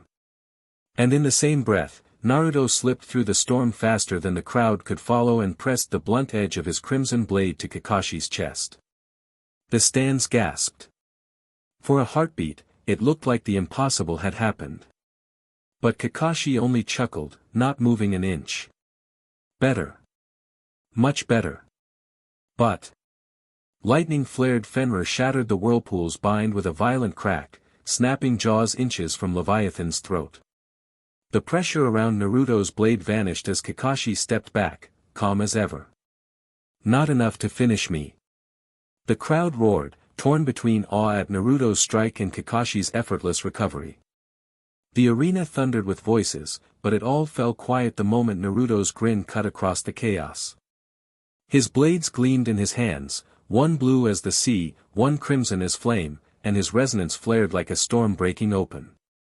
Water churned around him, the current twisting and guiding his every step. Lightning crackled across his skin, sharpening his reflexes, speeding his movements to an impossible blur. But Kakashi was no ordinary opponent. The Jonin weaved through the waves, his soltanto flashing like a shard of moonlight, slipping past strikes as if the currents bent around him. He pivoted, his voice sharp. "You'll need more than the tricks from the Chunin exams to beat me, Naruto." Naruto's smile only widened. His aura swelled, and the roar of water rose into something deeper, more primal. Behind him, the ocean itself seemed to gather, shaping into a massive form. A leviathan, vast and terrible, rose from the mist, its body coiling and roaring with all the fury of the deep. Gasps erupted from the stands. Hunters leaned forward, awed whispers spilling. "The Namikaze boy, he's tamed the Leviathan again." But Naruto didn't stop there. His voice boomed over the gale, steady and defiant. "The funny thing about a storm, it's not just water. Not just lightning. It's wind too." The Leviathan let out a final cry before bursting apart, its body dissolving into a flood of mist that whipped upward into the black clouds above. Lightning cracked, thunder rolled, and the very air seemed to tremble. The wind howled violent, untamed, coiling tighter and tighter until tails began to unfurl from the swirling clouds. 1, 2, 3. The crowd screamed as the number climbed higher. 6, 7, 8, 9. Each tail lashed like a hurricane, tearing the mist into ribbons of silver. Lightning burned through its chest like a heart, thunder growling with every beat. And then the storm became flesh. A nine-tailed kitsune, vast and godlike, stood in the center of the arena, its body woven of storm clouds, lightning, wind, and water. Its eyes glowed white with power, and every movement of its tails carried the weight of annihilation. The crowd erupted in disbelief. Hunters and officials shouted over one another. "That's a resonant summon." "No, it's beyond that." "Impossible, it's fused with him." Because Naruto was no longer standing apart from the beast. He was inside it, his body suspended at its core, cloaked in stormlight. The lightning danced across his skin, his cloak snapped like a banner, and his swords burned with elemental fury. He wasn't summoning the storm to fight beside him, he was becoming it. Whispers turned into roars. "No one can do that. Only legends, only the founders of the leaf could." "The perfect storm," Naruto said, his voice booming from the very clouds, rumbling like the thunder itself. The kitsune's jaws opened, and it howled. The sound shattered the air, rattling glass, shaking the foundations of the arena. Mist poured across the ground in rolling waves, sparks of lightning falling like shooting stars. Tails whipped through the air, scattering shockwaves that cracked stone and churned the earth. Even the veterans in the stands could do nothing but stare. Faces pale, jaws slack, eyes wide. They had seen countless battles, countless prodigies, but this? This was a boy stepping into the realm of myth. And there at the core, Naruto's eyes burned with the calm of someone who finally understood, he was not water alone, nor lightning alone. He was not fragments of his mother's legacy or his father's. He was the storm itself, unified and alive. The impossible had taken form, and it was him. The storm roared to life, swallowing the arena in mist and thunder. Tails whipped through the air 1, 2, 3 until 9 lashed behind a beast born of cloud and lightning. The nine-tailed kitsune stood colossal and terrible, its body swirling with storm clouds, eyes glowing like burning moons. And inside it, suspended at its core, was Naruto, calm, steady, blades glowing like the heartbeat of the storm. For a moment, no one moved. The entire arena froze in disbelief. Up in the box, Hiruzen Sarutobi's weathered hands clenched the railing. His pipe almost slipped from his lips. By the gods, he breathed, awe cutting through the weight of his years. That boy, he's achieved it. Beside him, Tsunade leaned forward, golden eyes wide. This shouldn't even be possible, she muttered. Her voice was low, but every syllable cracked with disbelief. A resonance summon doesn't merge. It never merges. The beast fights with the hunter, not as them. She shook her head, her chest tight. Only in legend only the founders could, and now him. Sasuke's dark eyes narrowed from the stands, following every movement of the storm. What the hell is this, Jiraiya? He asked, voice sharp, though his face betrayed the shock behind it. Even Sakura, fists pressed against her knees, leaned toward their teacher. Please tell us what we're seeing. What's happening to him? Jiraiya's lips curled into a rare, wolfish grin, though his gaze stayed fixed on the boy in the storm. He calls it Kurama form. The perfect storm. Water, lightning, wind fused. The Leviathan and the Kitsune made whole, with him at the center. Gasps rippled through the rookie nine. Kiba's jaw hung slack, Akamaru whining nervously at his side. No way he actually became the summon. Shino's glasses caught a flicker of lightning, but even he muttered, unprecedented. Hinata's lips parted, eyes wide, unable to look away.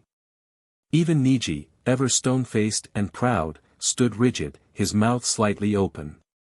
The Hyuga prodigy, who had once sneered at Naruto as lesser, could not deny what he was seeing, a boy standing in the space reserved only for legends. Below, the officials from across nations leaned forward, voices colliding in awe and disbelief. Impossible.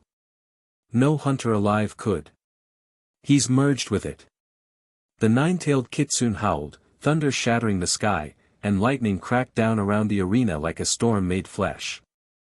Mist rolled heavy, thick and suffocating, and the roar of the crowd broke into chaos cheers, screams, prayers. But at the eye of it all, Naruto's voice carried, steady and clear, booming from the storm itself. The funny thing about a storm, it's not just water. Not just lightning. It's wind too.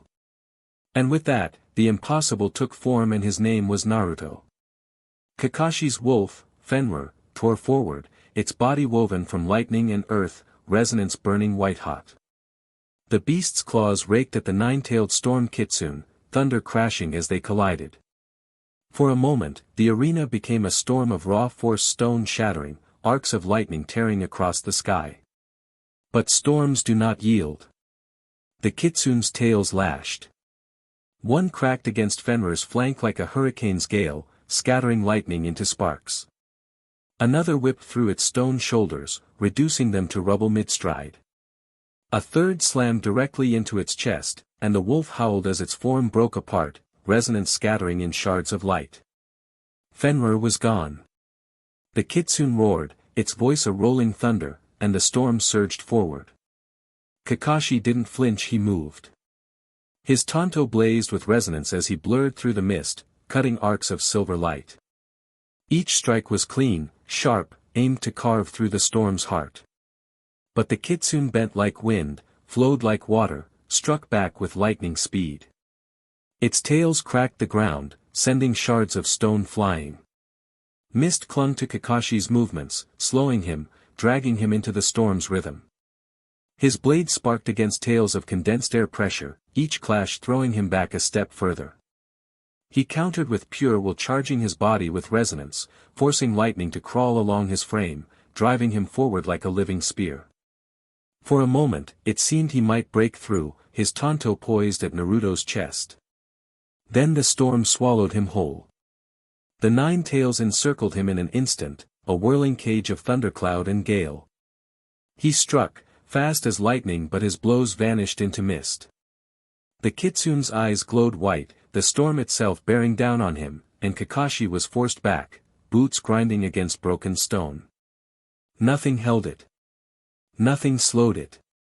The storm reigned absolute. Up in the stands, Sakura clutched the railing, breath caught in her throat. He's untouchable. Sasuke's jaw tightened, eyes locked on the storm swallowing his rival. That's not a summon. That's something else. Kurama form, Jiraiya muttered, arms folded but his voice heavy with awe. I've seen only legends try to merge themselves with their resonance like that. They all failed. He hasn't. Even Niji, usually cold and composed, stood stunned, mouth slightly open. The rest of the rookies whispered and pointed, their voices drowned beneath the roar of the storm. Tsunade leaned forward, knuckles white. That boy, if he loses control. Hiruzen shook his head slowly, his eyes fixed on the 9-tailed tempest. No. Look closer. This isn't chaos. It's mastery.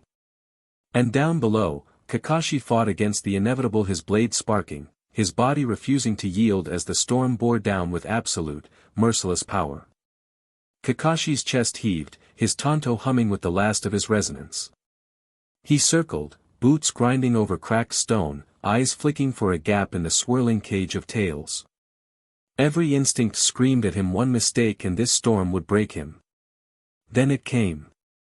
The 9-tailed kitsune whipped one tail forward, faster than his eye could track. It caught him square across the chest, and for the first time in years, Kakashi felt his breath explode out of him as his body was hurled backward like a ragdoll. The stands gasped as he soared, the stone wall of the arena rushing up to meet him. But before he struck, before bones could break, something smaller peeled from the storm. A fragment of wind shaped like a fox, all sharp edges and soft air, darted forward. It cushioned Kakashi's fall, slowing him, lowering him to the shattered ground like a whisper of breeze. Dust swirled. Silence pressed. Kakashi pushed himself up on one elbow, sweat strkng his face, lungs burning. His tanto crackled weakly at his side. He lifted his head. And froze. Naruto was already there, blades crossed at his neck, the storm gone as if it had never been. No mist. No thunder. Just the boy, no, the man standing over him, calm and steady, blue eyes glowing faintly with the remnants of resonance. The air trembled with what he'd just done. The crowd erupted, voices crashing like waves against the arena walls. Kakashi stared at the swords an inch from his throat, then at Naruto's face. For a moment, the weight of it all pressed down, the storm, the mastery, the choice to save rather than break him. Then slowly, deliberately, Kakashi's lips curved upward beneath the mask. You win. Naruto pulled the blades back, letting them fade into motes of light. He extended his hand. Kakashi took it, gripping tighter than words could carry. Up in the stands, even Jiraiya's grin had faltered into something closer to awe. The arena still shook with the echoes of the storm when Tsunade rose to her feet. Her eyes, sharp and golden under the afternoon sun, tracked the boy in the ring. No, the man. He wasn't the reckless teenager who once set the Chunin exams ablaze. He was something else entirely. Her voice cut through the roar. Naruto Namikaze. Every head snapped toward her. Even the cheers quieted. You've shown mastery beyond expectation. Your strength rivals the best, your control borders on the impossible. You've earned the title of Jonin. She paused, her gaze steady, almost proud. I would make you elite this day, but you still need the scars of the field, the wisdom of missions. That will come. The crowd erupted. Hunters, shinobi, even the civilians in attendance. It was like the ground itself cheered, voices rising in waves. Jonin! Jonin! Jonin! Naruto didn't bask in it. He didn't turn to wave or grin. Instead, he dropped to one knee before his Hokage, head bowed, blades dismissed. His voice was steady, carrying even over the chaos. It's an honor, Hokage-sama. The crowd went wild. The humility of it, the monster in flesh, the Stormbringer, pure chaos given form, kneeling as if his power meant nothing compared to the duty of serving. For those watching, it was more than respect. It was reverence. Even the skeptical fell silent, caught between awe and relief. Hunters muttered that the boy was terrifying, but gods above, he was theirs. And in that moment, Naruto Namikaze stood not just as a jonin, not just as a storm given human shape, but as proof that humility and power could live in the same soul. Later that evening, the promotion ceremony behind him, Naruto slipped off the familiar flak vest of a chunin. In its place, he pulled a dark mask over his face. Not to hide from demons or enemies, he'd never been afraid of that, but from the weight of eyes that now followed him everywhere. Being Rumi's boyfriend meant his name trended before he even spoke. Every movement was dissected, every smile spun into gossip. On missions, there was no room for that. If people knew the storm-wielding hunter was also the man on Rumi's arm, it wouldn't just endanger him. It would put her at risk, too. Sasuke, leaning against the wall, tugged at the edge of his own mask. His tone was wry but understanding. Welcome to my world. Dating Mira means I can't show my face either. Too many people would recognize me before I even drew my blade. Naruto gave a small, rueful laugh. Beneath the fabric. Guess we're both stuck hiding. Sakura stepped forward without hesitation and wrapped him in a firm hug. Doesn't matter what you wear. Mask, vest, nothing, you're still you, Naruto. That's what counts. For a moment, his shoulders eased. The mask might hide his face from the world, but nothing, not fame, not danger, not even storms could hide him from the people who knew his heart. That night, the village still buzzed with talk. Hunters traded awestruck words about the storm kitsune, about the boy who had once been marked by Orochimaru now standing as a jonin. Some swore it was like watching a legend step off the page. But Naruto slipped away from the noise. Later, he sat perched on the roof of an old building, the city sprawling beneath him. He'd traded the chunin vest for something different, mission gear that carried less attention. A dark hood, a fitted mask across his face. With the weight of new rank came a new truth: his name, his face, were too well known now. Rumi's boyfriend, the boy who brought chaos to heel. He needed to move unseen. The mask hid him. Not as a person, but as a hunter. He tugged the hood into place and lifted his phone. The mask's reflection glared back at him in the lens, sharp lines across his face. He tilted, snapped the picture, then opened the Hunter/X group chat. How do I look? Attached, Naruto in hood and mask. The replies lit up almost immediately. Zoe, you look like a K-drama assassin. Mira, if you showed up outside my window like that, I'd hit you with a bat. Rumi's phone buzzed where it sat on the coffee table. She reached for it absently, then froze when she opened the chat. The photo filled the screen: Naruto in dark gear, hood shadowing his eyes, the mask cutting sharp against his jaw. He looked dangerous. Mysterious. Nothing like the boy who stole bites of her cereal and tripped over chairs. Her stomach flipped. She realized her thumb had lingered on the photo, the screen dimming once, twice, before she remembered to breathe. Mira and Zoe had already thrown their quips into the chat, teasing like always. Rumi finally typed, fingers slow, deliberate. Rumi, you look handsome. The word sat there on the screen, glowing back at her. Honest. Simple. Mira, simping alert. Zoe, says the girl who literally lives with Sasuke brooding in the shadows, Uchiha. Mira, shut up. Naruto chuckled quietly where he sat on the rooftop, tilting the phone away like the stars had just whispered the joke to him. Their voices felt close, even across the glow of a screen. He typed one last message. Guess I'll keep it then. Rumi held the phone close against her chest, her cheeks burning. She whispered into the quiet of the penthouse, too soft for anyone else to hear. Good. Because I love it. The next morning came slow, sunlight spilling across the penthouse in lazy streaks. Mira was the first one up, hair sticking out at impossible angles as she shuffled toward the kitchen. Zoe was already perched at the counter with a bowl of cereal, scrolling through her phone. Morning, Mira mumbled, pouring herself coffee. Morning, Zoe said around a mouthful.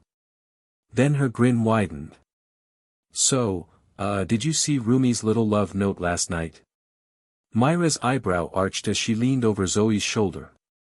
Sure enough, there it was, Naruto's masked photo, the joking replies, and then Rumi's soft admission sitting in the middle of the chat like a glowing ember, "You look handsome." Mira's grin sharpened. Oh, she went full simp mode. Rumi groaned from the couch, pulling the blanket over her head. I was being honest. Stop making it weird. Zoe smirked, sipping her milk. It's not weird, it's just adorable. 5 years apart and you still type like a shy teenager. Mira leaned against the counter, voice teasing but not unkind. And you know he read that at least 20 times before bed. Probably smiling at the stars like a total dork. Rumi peeked out from under the blanket, cheeks crimson. You guys are impossible. At that moment Bobby wandered in, tie loose, coffee mug already half empty. He listened for all of 5 seconds before shaking his head and smirking. Well, at least his smile won't kill anyone. I swear, if that boy grins any wider, half the city's gonna faint dead away. Zoe nearly spit out her cereal laughing. Mira snorted into her coffee. Rumi threw the pillow at Bobby this time, muffled laughter breaking through her embarrassment. Mira shot a glance at Zoe, then back at Rumi. Admit it. You love seeing him like that, mask, hood, all mysterious. Zoe nodded eagerly. Yeah, you were thirst texting, Rumi. Don't deny it. Rumi buried her face in her pillow, her voice muffled but clear enough. I just thought he looked handsome, okay? That's all. Bobby chuckled into his mug. Kid's got scars, storms, and a fan club he doesn't even want. And somehow, you make him blush harder than the rest of them combined. Poor guy doesn't stand a chance. Mira and Zoe exchanged a look, then said in unison, she's gone. Rumi threw the pillow again, but she was laughing too, even through her blush. And somewhere across the village, Naruto stood in front of the mirror, tugging the mask back into place, thinking about that one word that had come from her and her alone. Handsome. For a boy who'd carried scars and storms, it meant more than he could say. The morning was clear when Naruto stepped into the Hokage's office. His new Jonin vest still felt strange on his shoulders, heavier somehow than the Chunin one he had just traded in. Tsunade looked up from her desk, eyes sharp, her presence filling the room. Jonin Namikaze Naruto, she said, deliberately using his full title.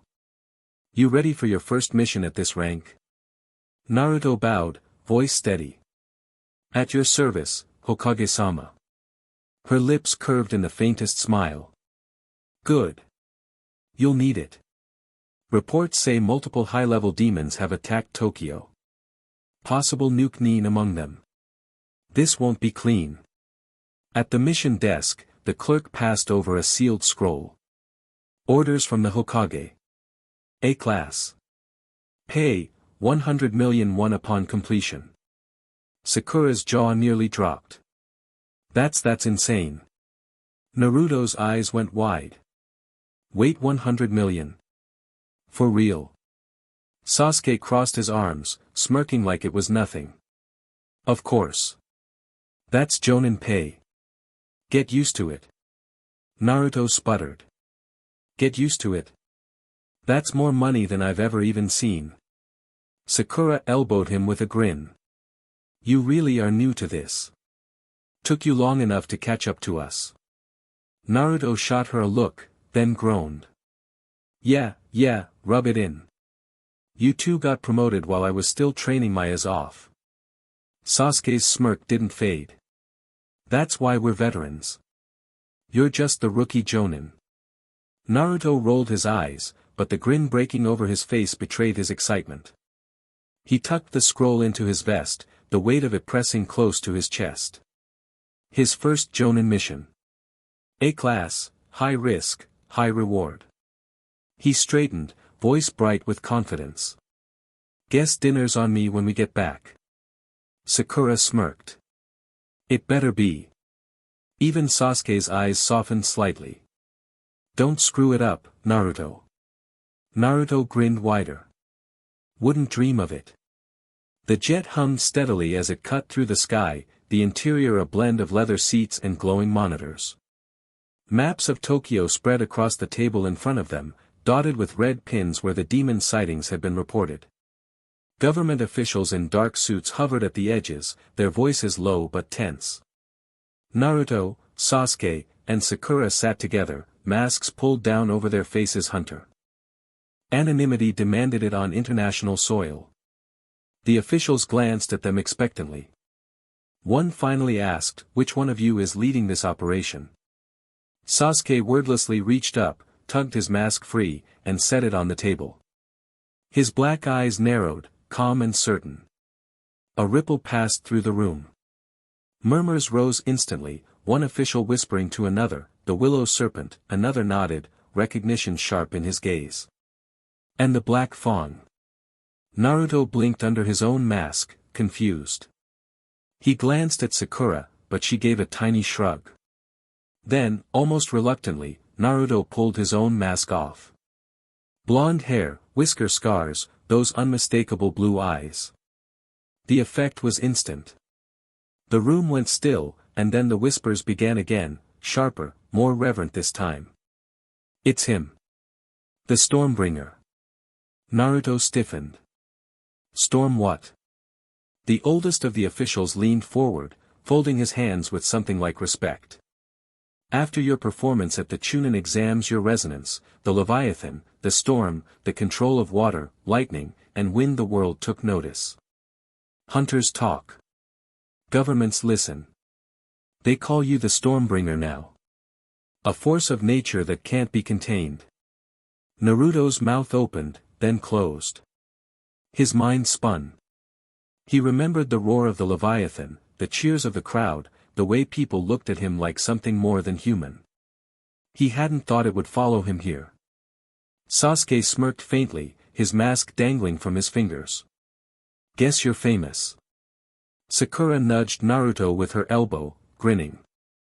Better get used to it, Stormbringer. Naruto slumped back in his seat, muttering, great. Just what I needed, another nickname.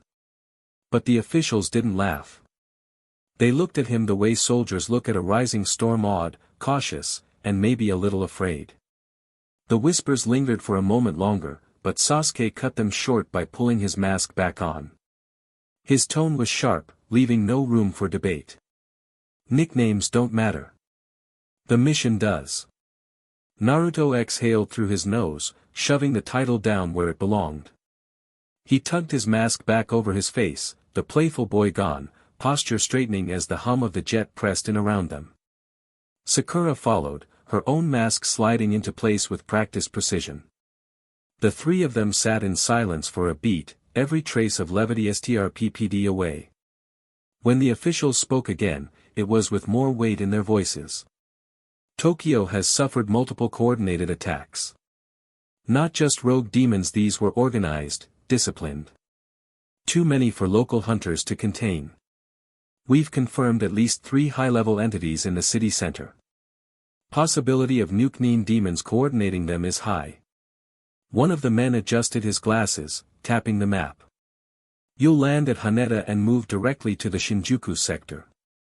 Your orders are simple: identify, contain, eliminate. Collateral must be minimized. We can't risk this spilling onto the global stage. Naruto leaned forward, his voice low, steady beneath the mask. Estimated numbers? Dozens, maybe more, the officer admitted. But it's the leaders that matter. Take them out, the rest will scatter. Sakura's hands folded over the table, calm but firm. And if they don't scatter? The officer hesitated, then gave a thin smile. That's why we called you. The silence that followed was thick, the kind that carried both trust and fear. Naruto, Sasuke, and Sakura exchanged brief glances, a wordless vow sparking between them. No matter the numbers, no matter the danger, they would finish this. The jet descended into the neon sprawl of Tokyo, the city alive with color and motion even under the shadow of fear. Lights pulsed along skyscrapers, streets buzzed with movement below, but in the air there was a tension that clung like fog. The demons hadn't made themselves known yet, but everyone could feel it, the calm before something breaks. The trio slipped out onto the tarmac, masks in place, movements tight and precise. No cheers, no welcomes. Just the hum of engines fading into the night. Naruto crouched, pressing 2 fingers to the ground. Wind stirred at his touch, coiling like breath before it sharpened. With a flick of his wrist, the air compressed, forming into a small fox-shaped wisp, its tails whipping like streamers of storm cloud. It gave a soft, high-pitched yip before darting off into the city streets, bounding over concrete with impossible grace. That'll sniff them out from the ground, Naruto murmured, standing. Sasuke stepped forward without a word. A circle of black flame rippled into existence at his side, flickering upwards until it took shape, a small phoenix, feathers of smoke and embers, eyes glowing with predatory fire.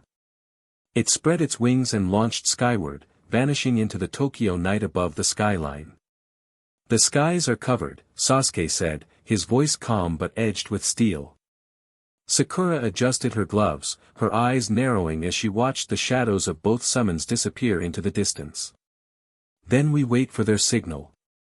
For a moment, the 3 stood together at the edge of the city, Storm, Flame, and Willow, silent beneath the hum of Tokyo's neon lights. The first reports would come soon enough. The city stretched before them, a maze of glass and steel, alleys twisting like veins. For a while, only the hum of Tokyo's nightlife filled the air, then the summons answered. Naruto's kitsune reappeared in a rush of wind, tails flickering wildly as it pawed at the ground, its muzzle turning toward Shinjuku.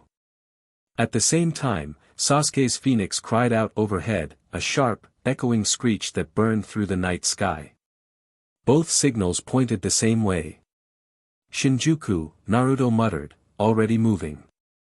They didn't take the streets.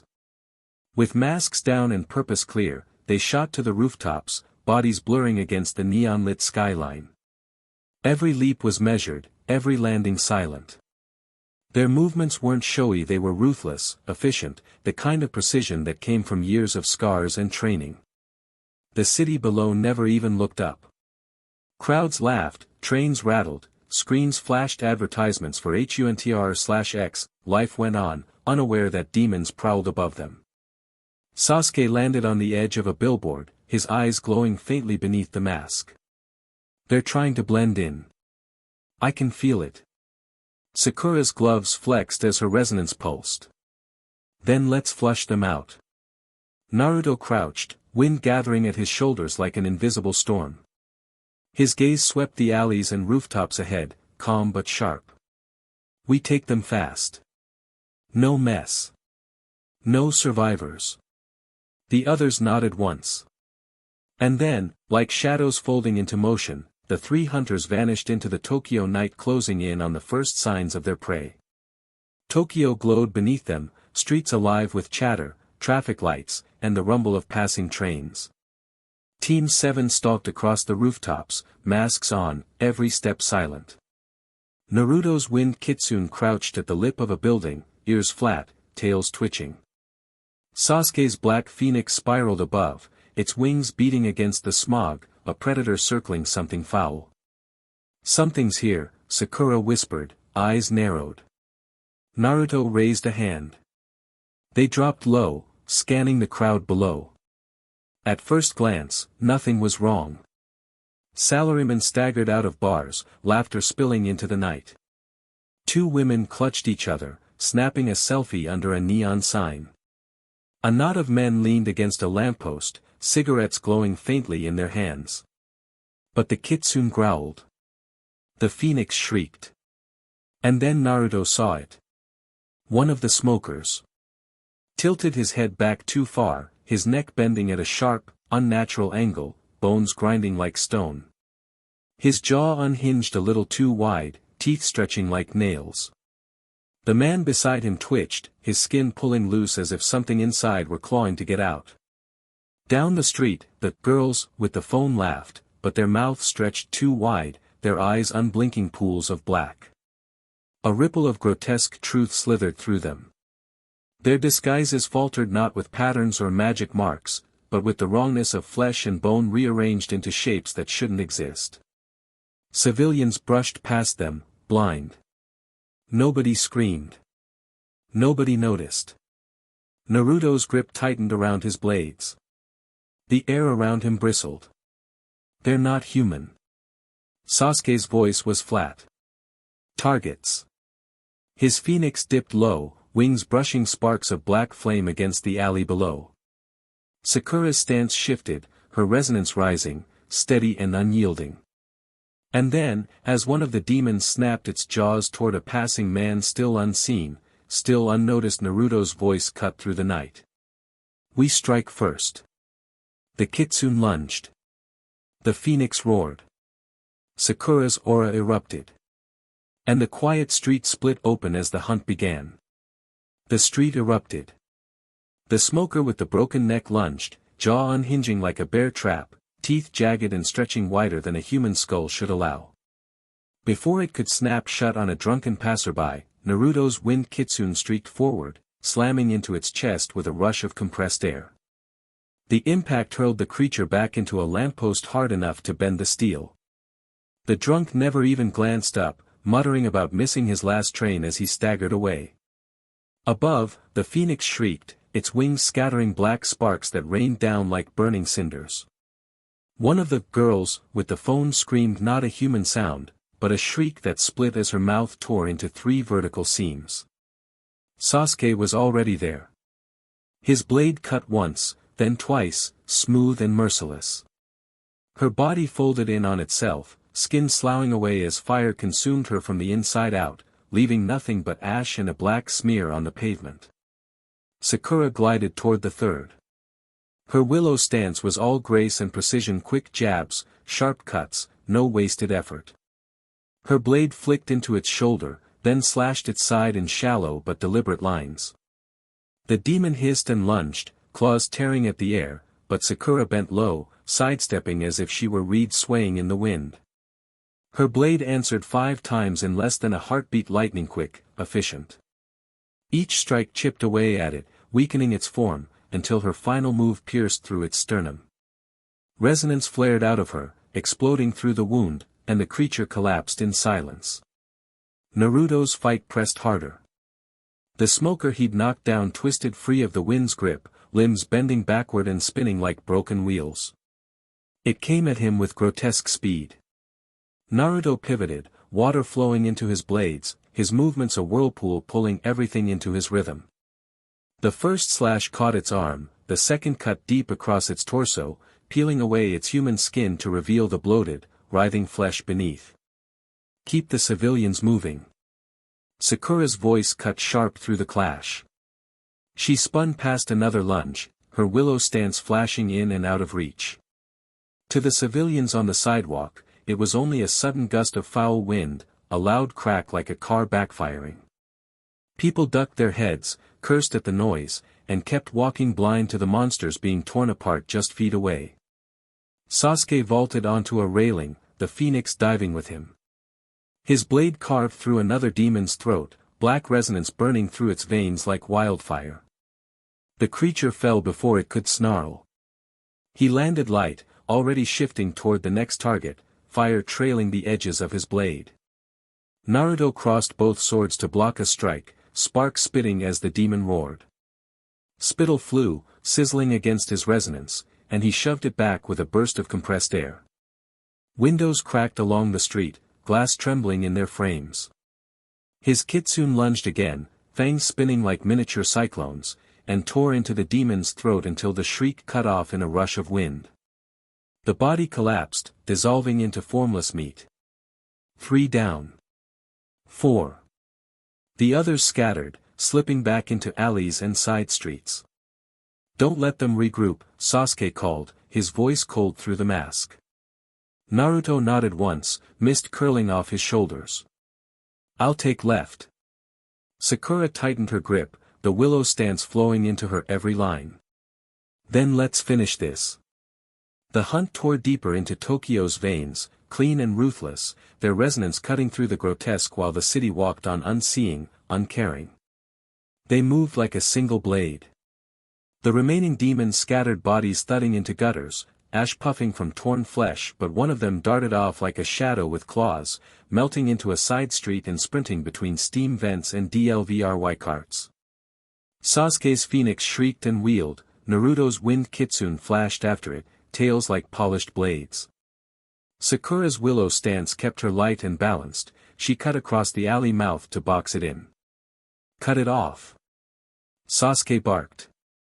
They funneled it into a dead-end lane, trash cans overturned, a single flickering neon sign painting everything jaundiced.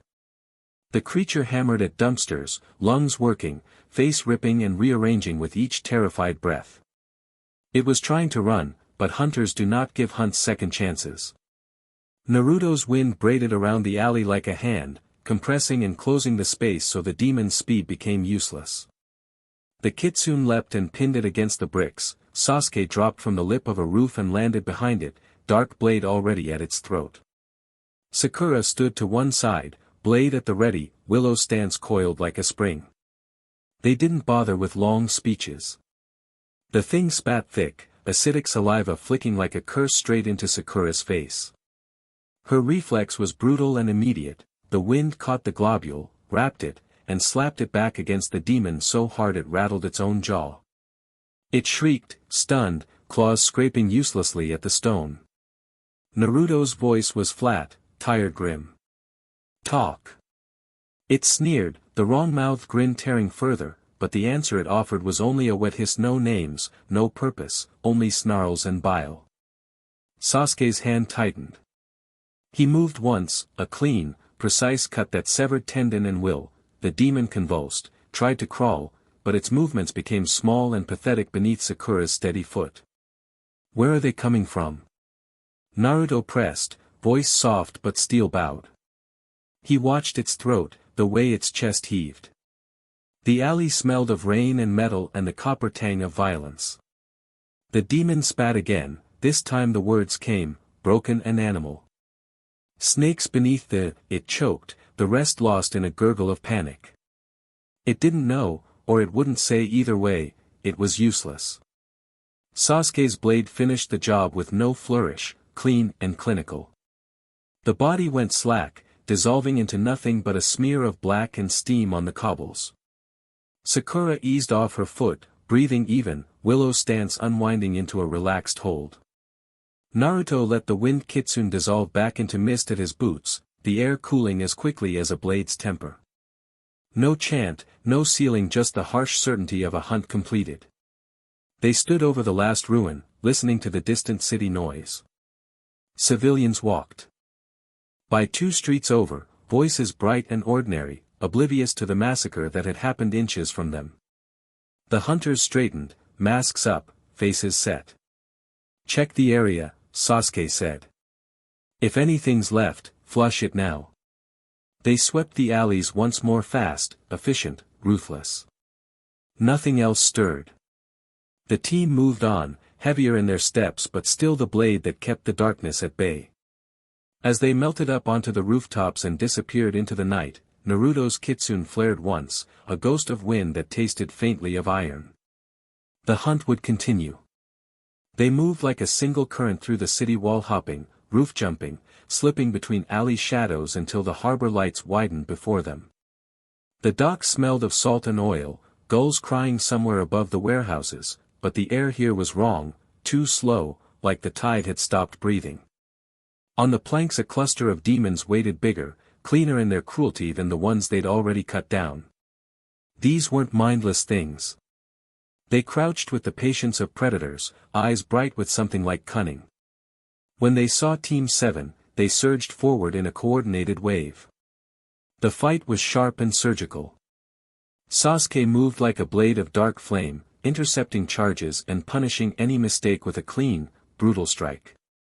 Sakura flowed through her willow stance, quick jabs, angled retreats, blades that bit and let go, leaving enemies taped and broken. Naruto rode currents of water and crackling sparks, his strikes a waterfall and lightning in one, no theatrical flourish, just efficient, lethal motion. Within minutes the dock was strewn with ruined bodies and hissing steam. When the smoke cleared, only one creature was left breathing, trembling, pinned against a bollard by an eddy of water that shivered with electricity. Naruto crouched beside it, calm, blades sheathed. He let the water tighten like a cuff, letting the shocks come in measured, stinging pulses. "Where's your leader?" he asked, voice low and even. The thing spat blood and curses. It thrashed, but the currents held it like iron bands. Sasuke stepped in, the air around him darkening. He wreathed the water in heat, black flames licking the surface until steam boiled off in frantic clouds. The demon screamed as the boiling water folded around it, each rise in temperature a new language of agony. Sakura didn't need to shout. She drew a syringe and, with the same grace she used with a blade, slipped the needle into the demon's exposed vein. A diluted wisteria dose, first sharp enough to sting, not to kill. When the creature finally stilled under pain and heat, she asked the question without looking away from her task. Naruto's voice was deceptively casual. "We're going to end this. Quick and painless, or slow and painful. Your call. Where are the leaders?"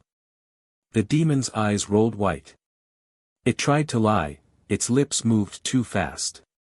Sasuke's Sharingan swung up and the slightest twitch at the corner of its mouth betrayed it. He watched the tiny tell, the micro-expression that lived under panic and chemicals, and his voice, flat and precise, cut through the steam. "He's telling the truth." Under the pressure, the wind, the heat, Sakura's needle, its defenses broke. The demon rasped, voice shredded, "The sewers beneath the old meatworks. 7 of them. 7 nuke nin." Naruto's jaw tightened, but he kept his face unreadable. "How powerful?" The answer came out as a hoarse whisper.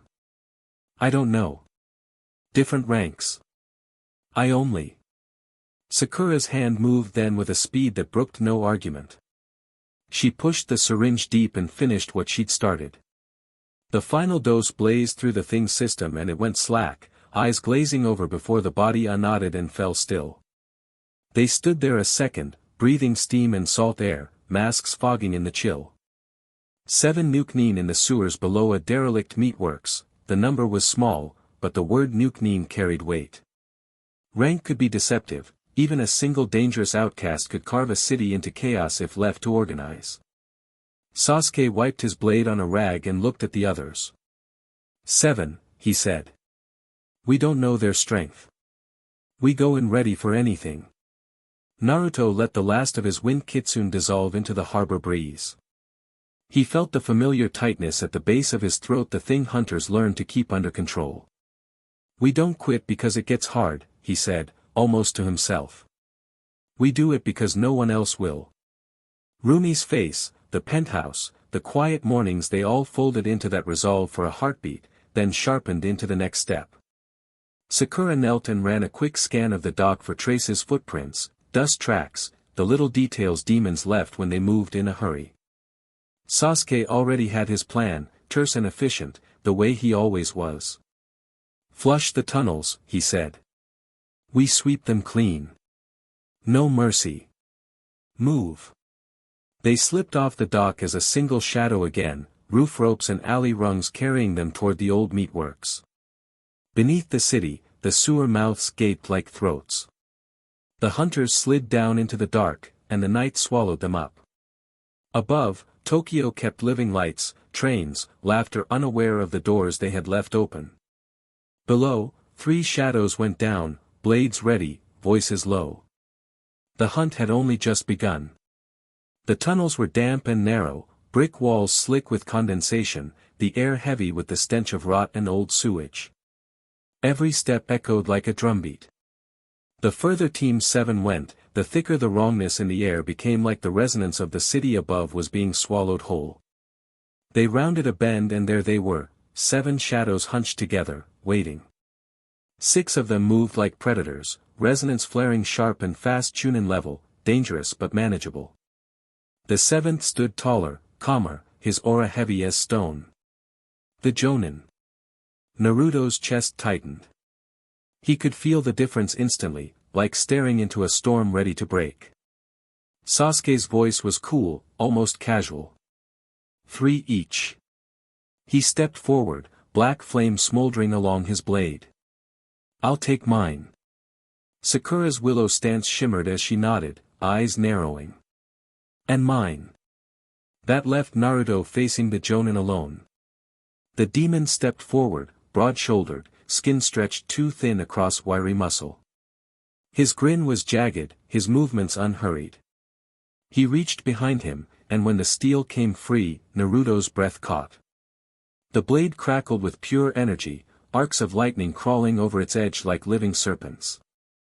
The air itself trembled at the hum. Naruto's eyes widened. That's Raijin. His voice was almost a whisper, but the shock was real. The legendary sword of the second Hokage, lost for generations now in the hands of a demon. The creature chuckled low, lifting the blade in a mock salute.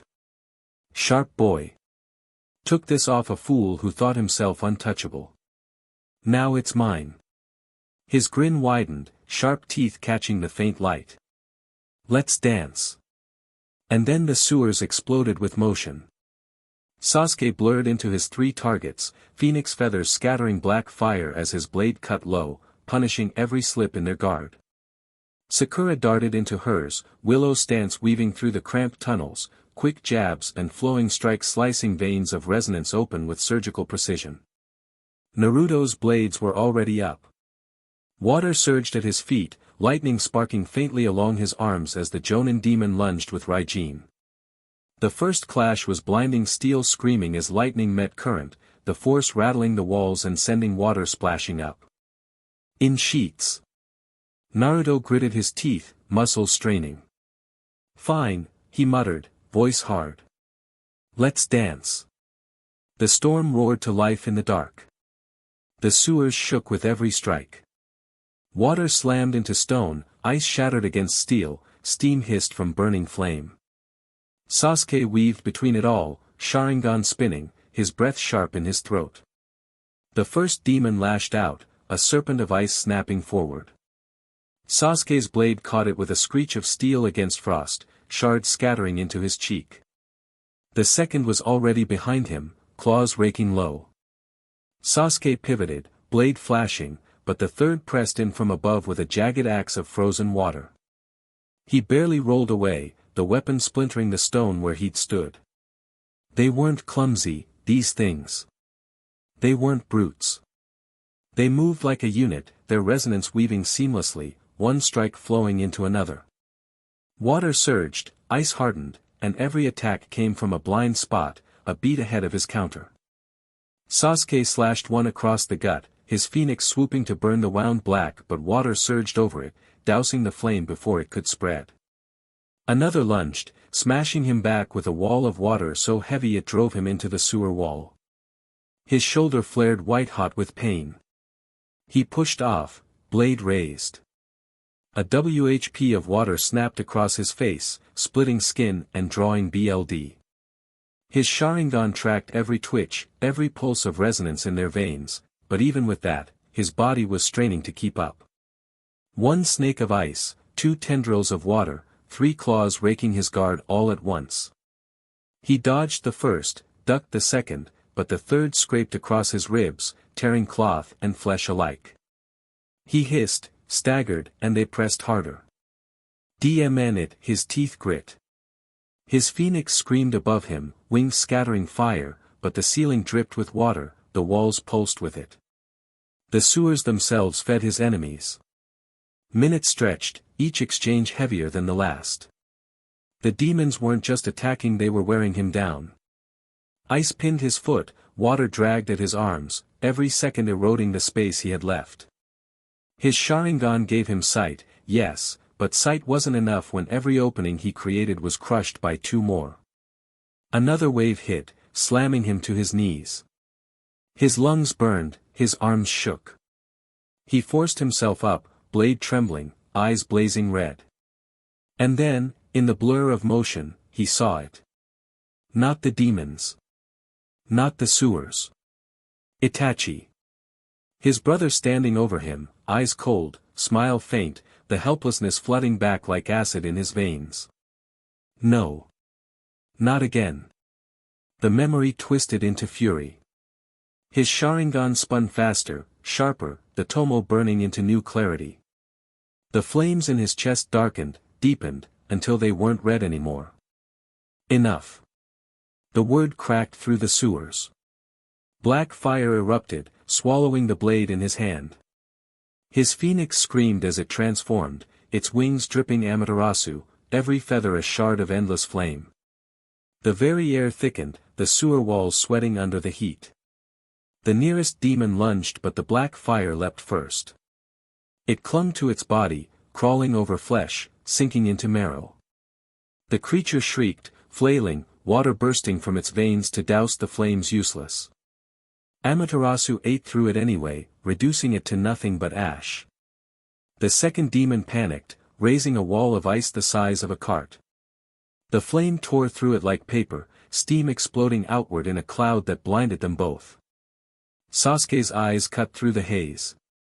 He was already there, blade sliding across the demon's chest, the black fire bursting from the wound until it collapsed, thrashing and silent. The third tried to flee, resonance unraveling in fear. Sasuke flickered forward, faster than sight, his blade sweeping once across its back. The fire bloomed instantly, consuming it mid-scream. And then it was quiet. The sewers dripped and groaned, steam hissing from every pipe, black flames licking the walls before finally receding. Sasuke stood at the center, chest heaving, blade still smoldering with cinders. His coat was shredded, his skin scorched and bleeding, but his eyes were steady. 3 demons. Minutes of fighting. Only seconds to kill. He exhaled slowly, forcing Amaterasu down, the phoenix folding its wings, embers fluttering into the dark water. His hand trembled once before he tightened his grip. He couldn't falter. Not here. Not ever. The sewer air grew hotter, the walls glowing faintly red from the flames of her enemies. 3 Chunin-class demons circled Sakura, their movements sharp, disciplined flames snapping and twisting like serpents, filling the tunnels with heat that stole every breath. Sakura exhaled once, long and steady. Her resonance flared. Roots burst from the stone floor, snapping through cracks, writhing toward her enemies like spears.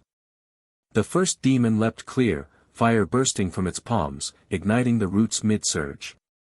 The second cut through a branch with a burning blade, sparks scattering in the dark. The third feinted low, then lashed out, flames bursting like a WHP.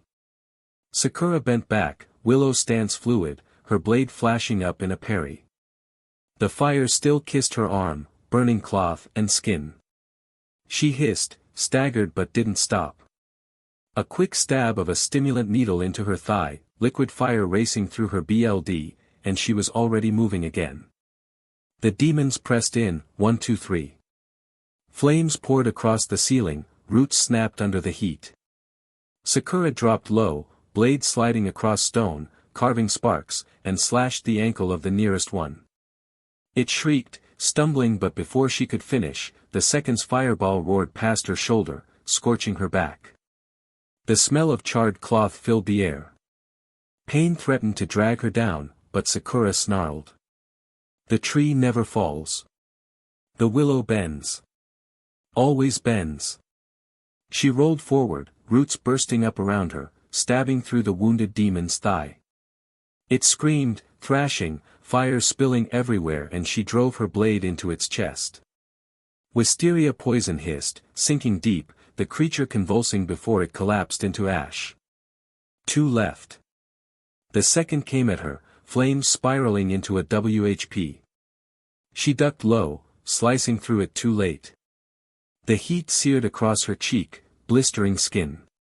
Her vision swam, her legs wobbled. She jammed another needle into her arm, stimulant burning through her bloodstream, and her body steadied. The third demon didn't wait. It slammed a fist into the wall, molten cracks spiderwebbing through the stone, roots shriveling as the heat ate them alive. Sakura's eyes narrowed, her stance shifting, lighter, quicker. Willow. Always moving. They struck together, flames lashing from both sides, aiming to trap her in a pincer. She twisted, bent low, her body flowing like water around their strikes. Her blade flashed 1 jab, 2, 5 precise cuts across their limbs, shallow but weakening. They howled, spinning fire into a storm, but she was already sliding past, roots stabbing low, forcing them to stumble. Her lungs burned. Her back ached. Her heartbeat thundered too fast. Still she moved.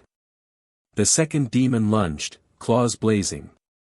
She sidestepped, blade thrusting into its ribs. Poison hissed again, spreading purple veins up its chest. It staggered back, flames guttering, then collapsed in the filth of the sewer. 1 left. It roared, fury shaking the tunnel, fire building in its chest. Sakura dropped into a crouch, her last syringe in hand. She stabbed it into her thigh, adrenaline, eyesight sharpening, the world slowing into sharp frames. Every flicker of fire, every twitch of claws, she saw it all. The demon lunged, fire bursting forward. She bent with it, the willow swaying, her body twisting just enough to slide past. Its claw grazed her side, tearing cloth, but her blade slid clean across its neck, wisteria gleaming. It stumbled. She pivoted, roots bursting from the floor to wrap its legs, holding it in place. 1 final move through its sternum, and the last demon shuddered, fire choking out. Ash drifted into the water. Sakura smiled, chest heaving, blade dripping poison and BLD. Her knees wobbled, her heart hammering too fast. Too many injections. Her body couldn't keep pace. The tunnel spun. Her blade clattered from her hand. She collapsed, the world darkening at the edges. The last thing she saw was Sasuke, flames still smoldering off him, Sharingan blazing, running toward her, panic breaking through his usual calm. Then, nothing. Sasuke dropped to his knees, catching Sakura before her head could hit the stone. Her skin was clammy, her breathing shallow, heart hammering erratic from the cocktail of stimulants. He pressed 2 fingers against her pulse, jaw tightening. Too fast. Too unstable. He yanked his comms crystal and called it in. We've got a medic down. Overdose. She needs immediate evac. Static cracked before the official's voice cut in, clipped and professional. Understood. We can have a transport on site in 30 minutes.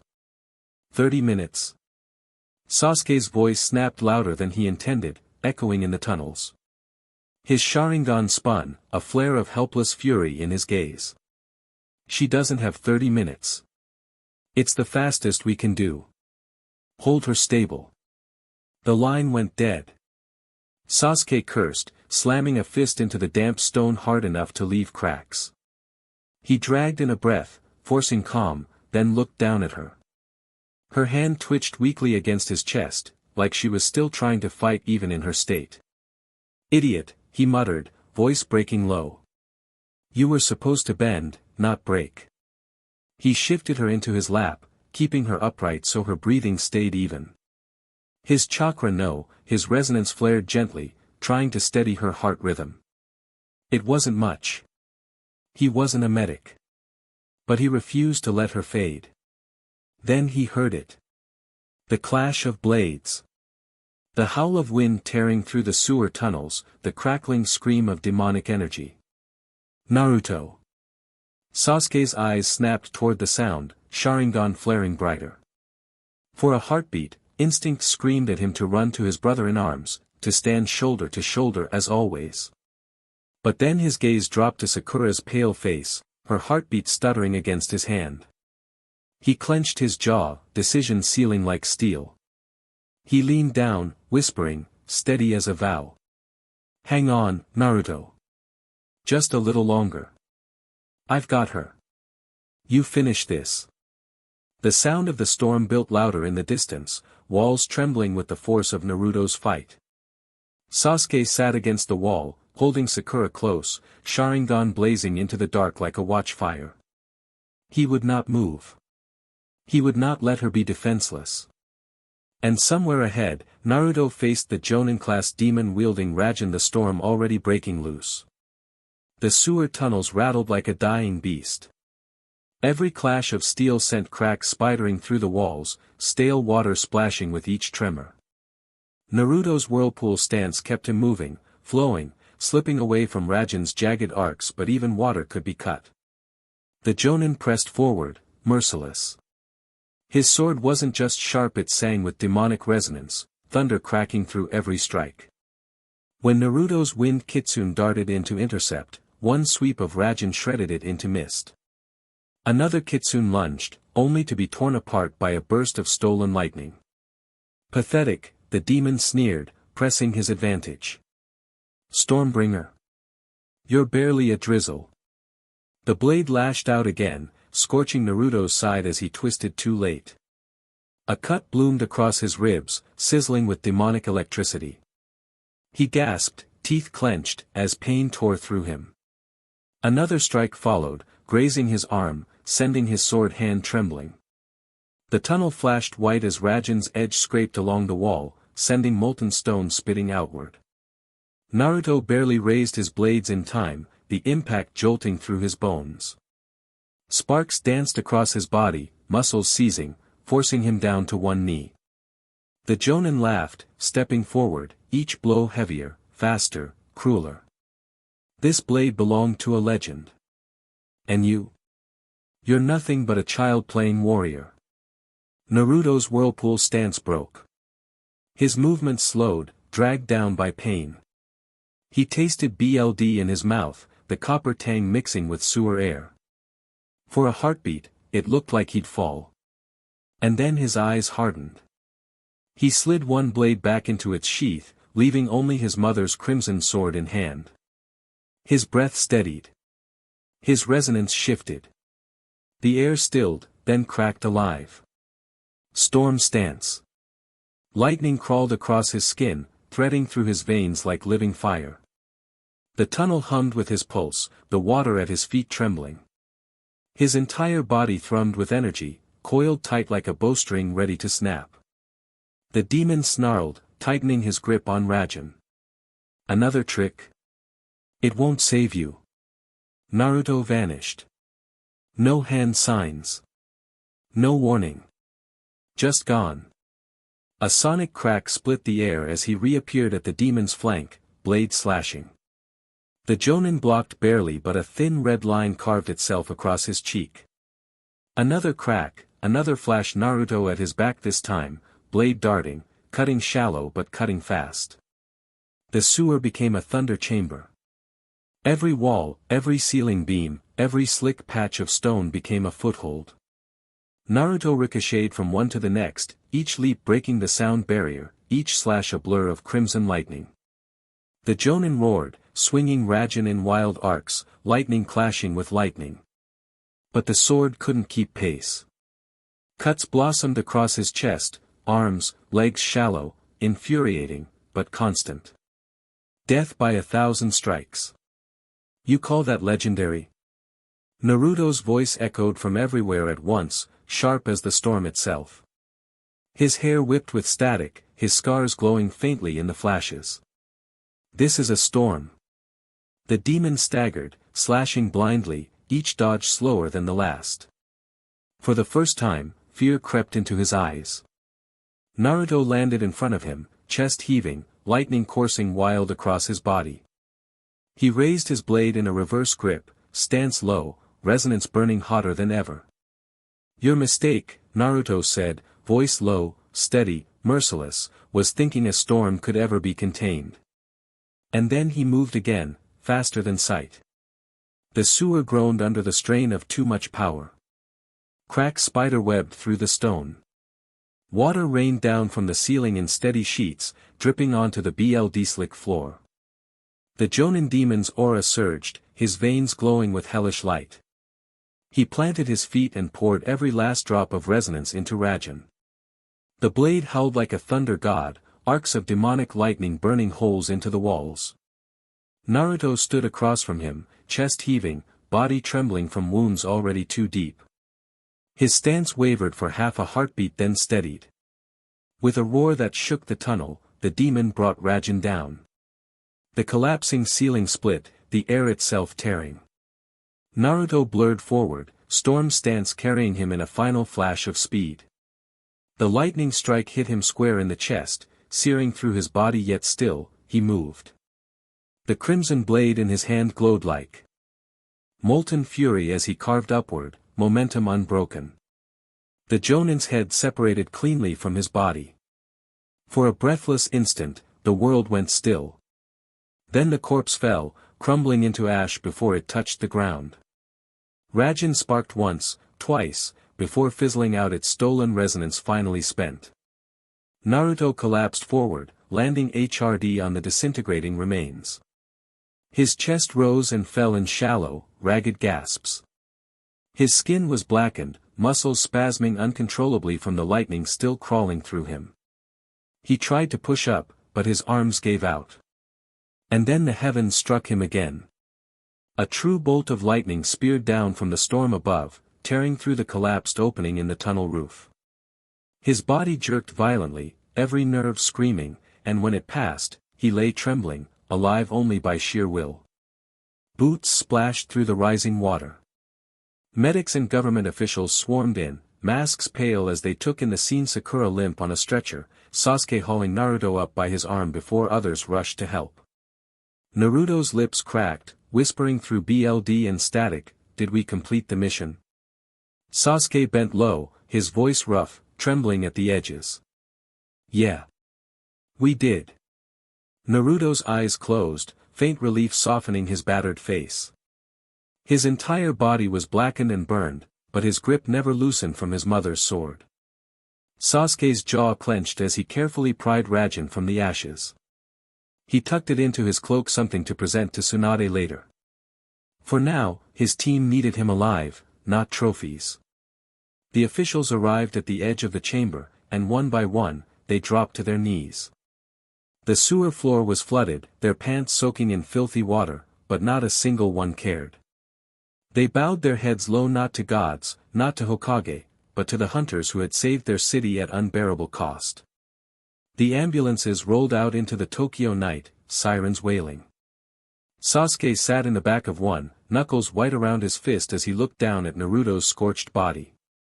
If he had only been faster. If he had finished earlier. Maybe Sakura wouldn't have collapsed. Maybe Naruto wouldn't be lying there, barely alive.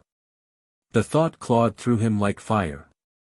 But all he could do was sit and vow never again. So alright folks, that's all for today. Stay tuned for part 10. Do subscribe, like and share for more such videos. Also check out the story and author Slygold on FANFICTIONnet. Press the bell icon to be notified first on release. See you in the next video. Till then, goodbye.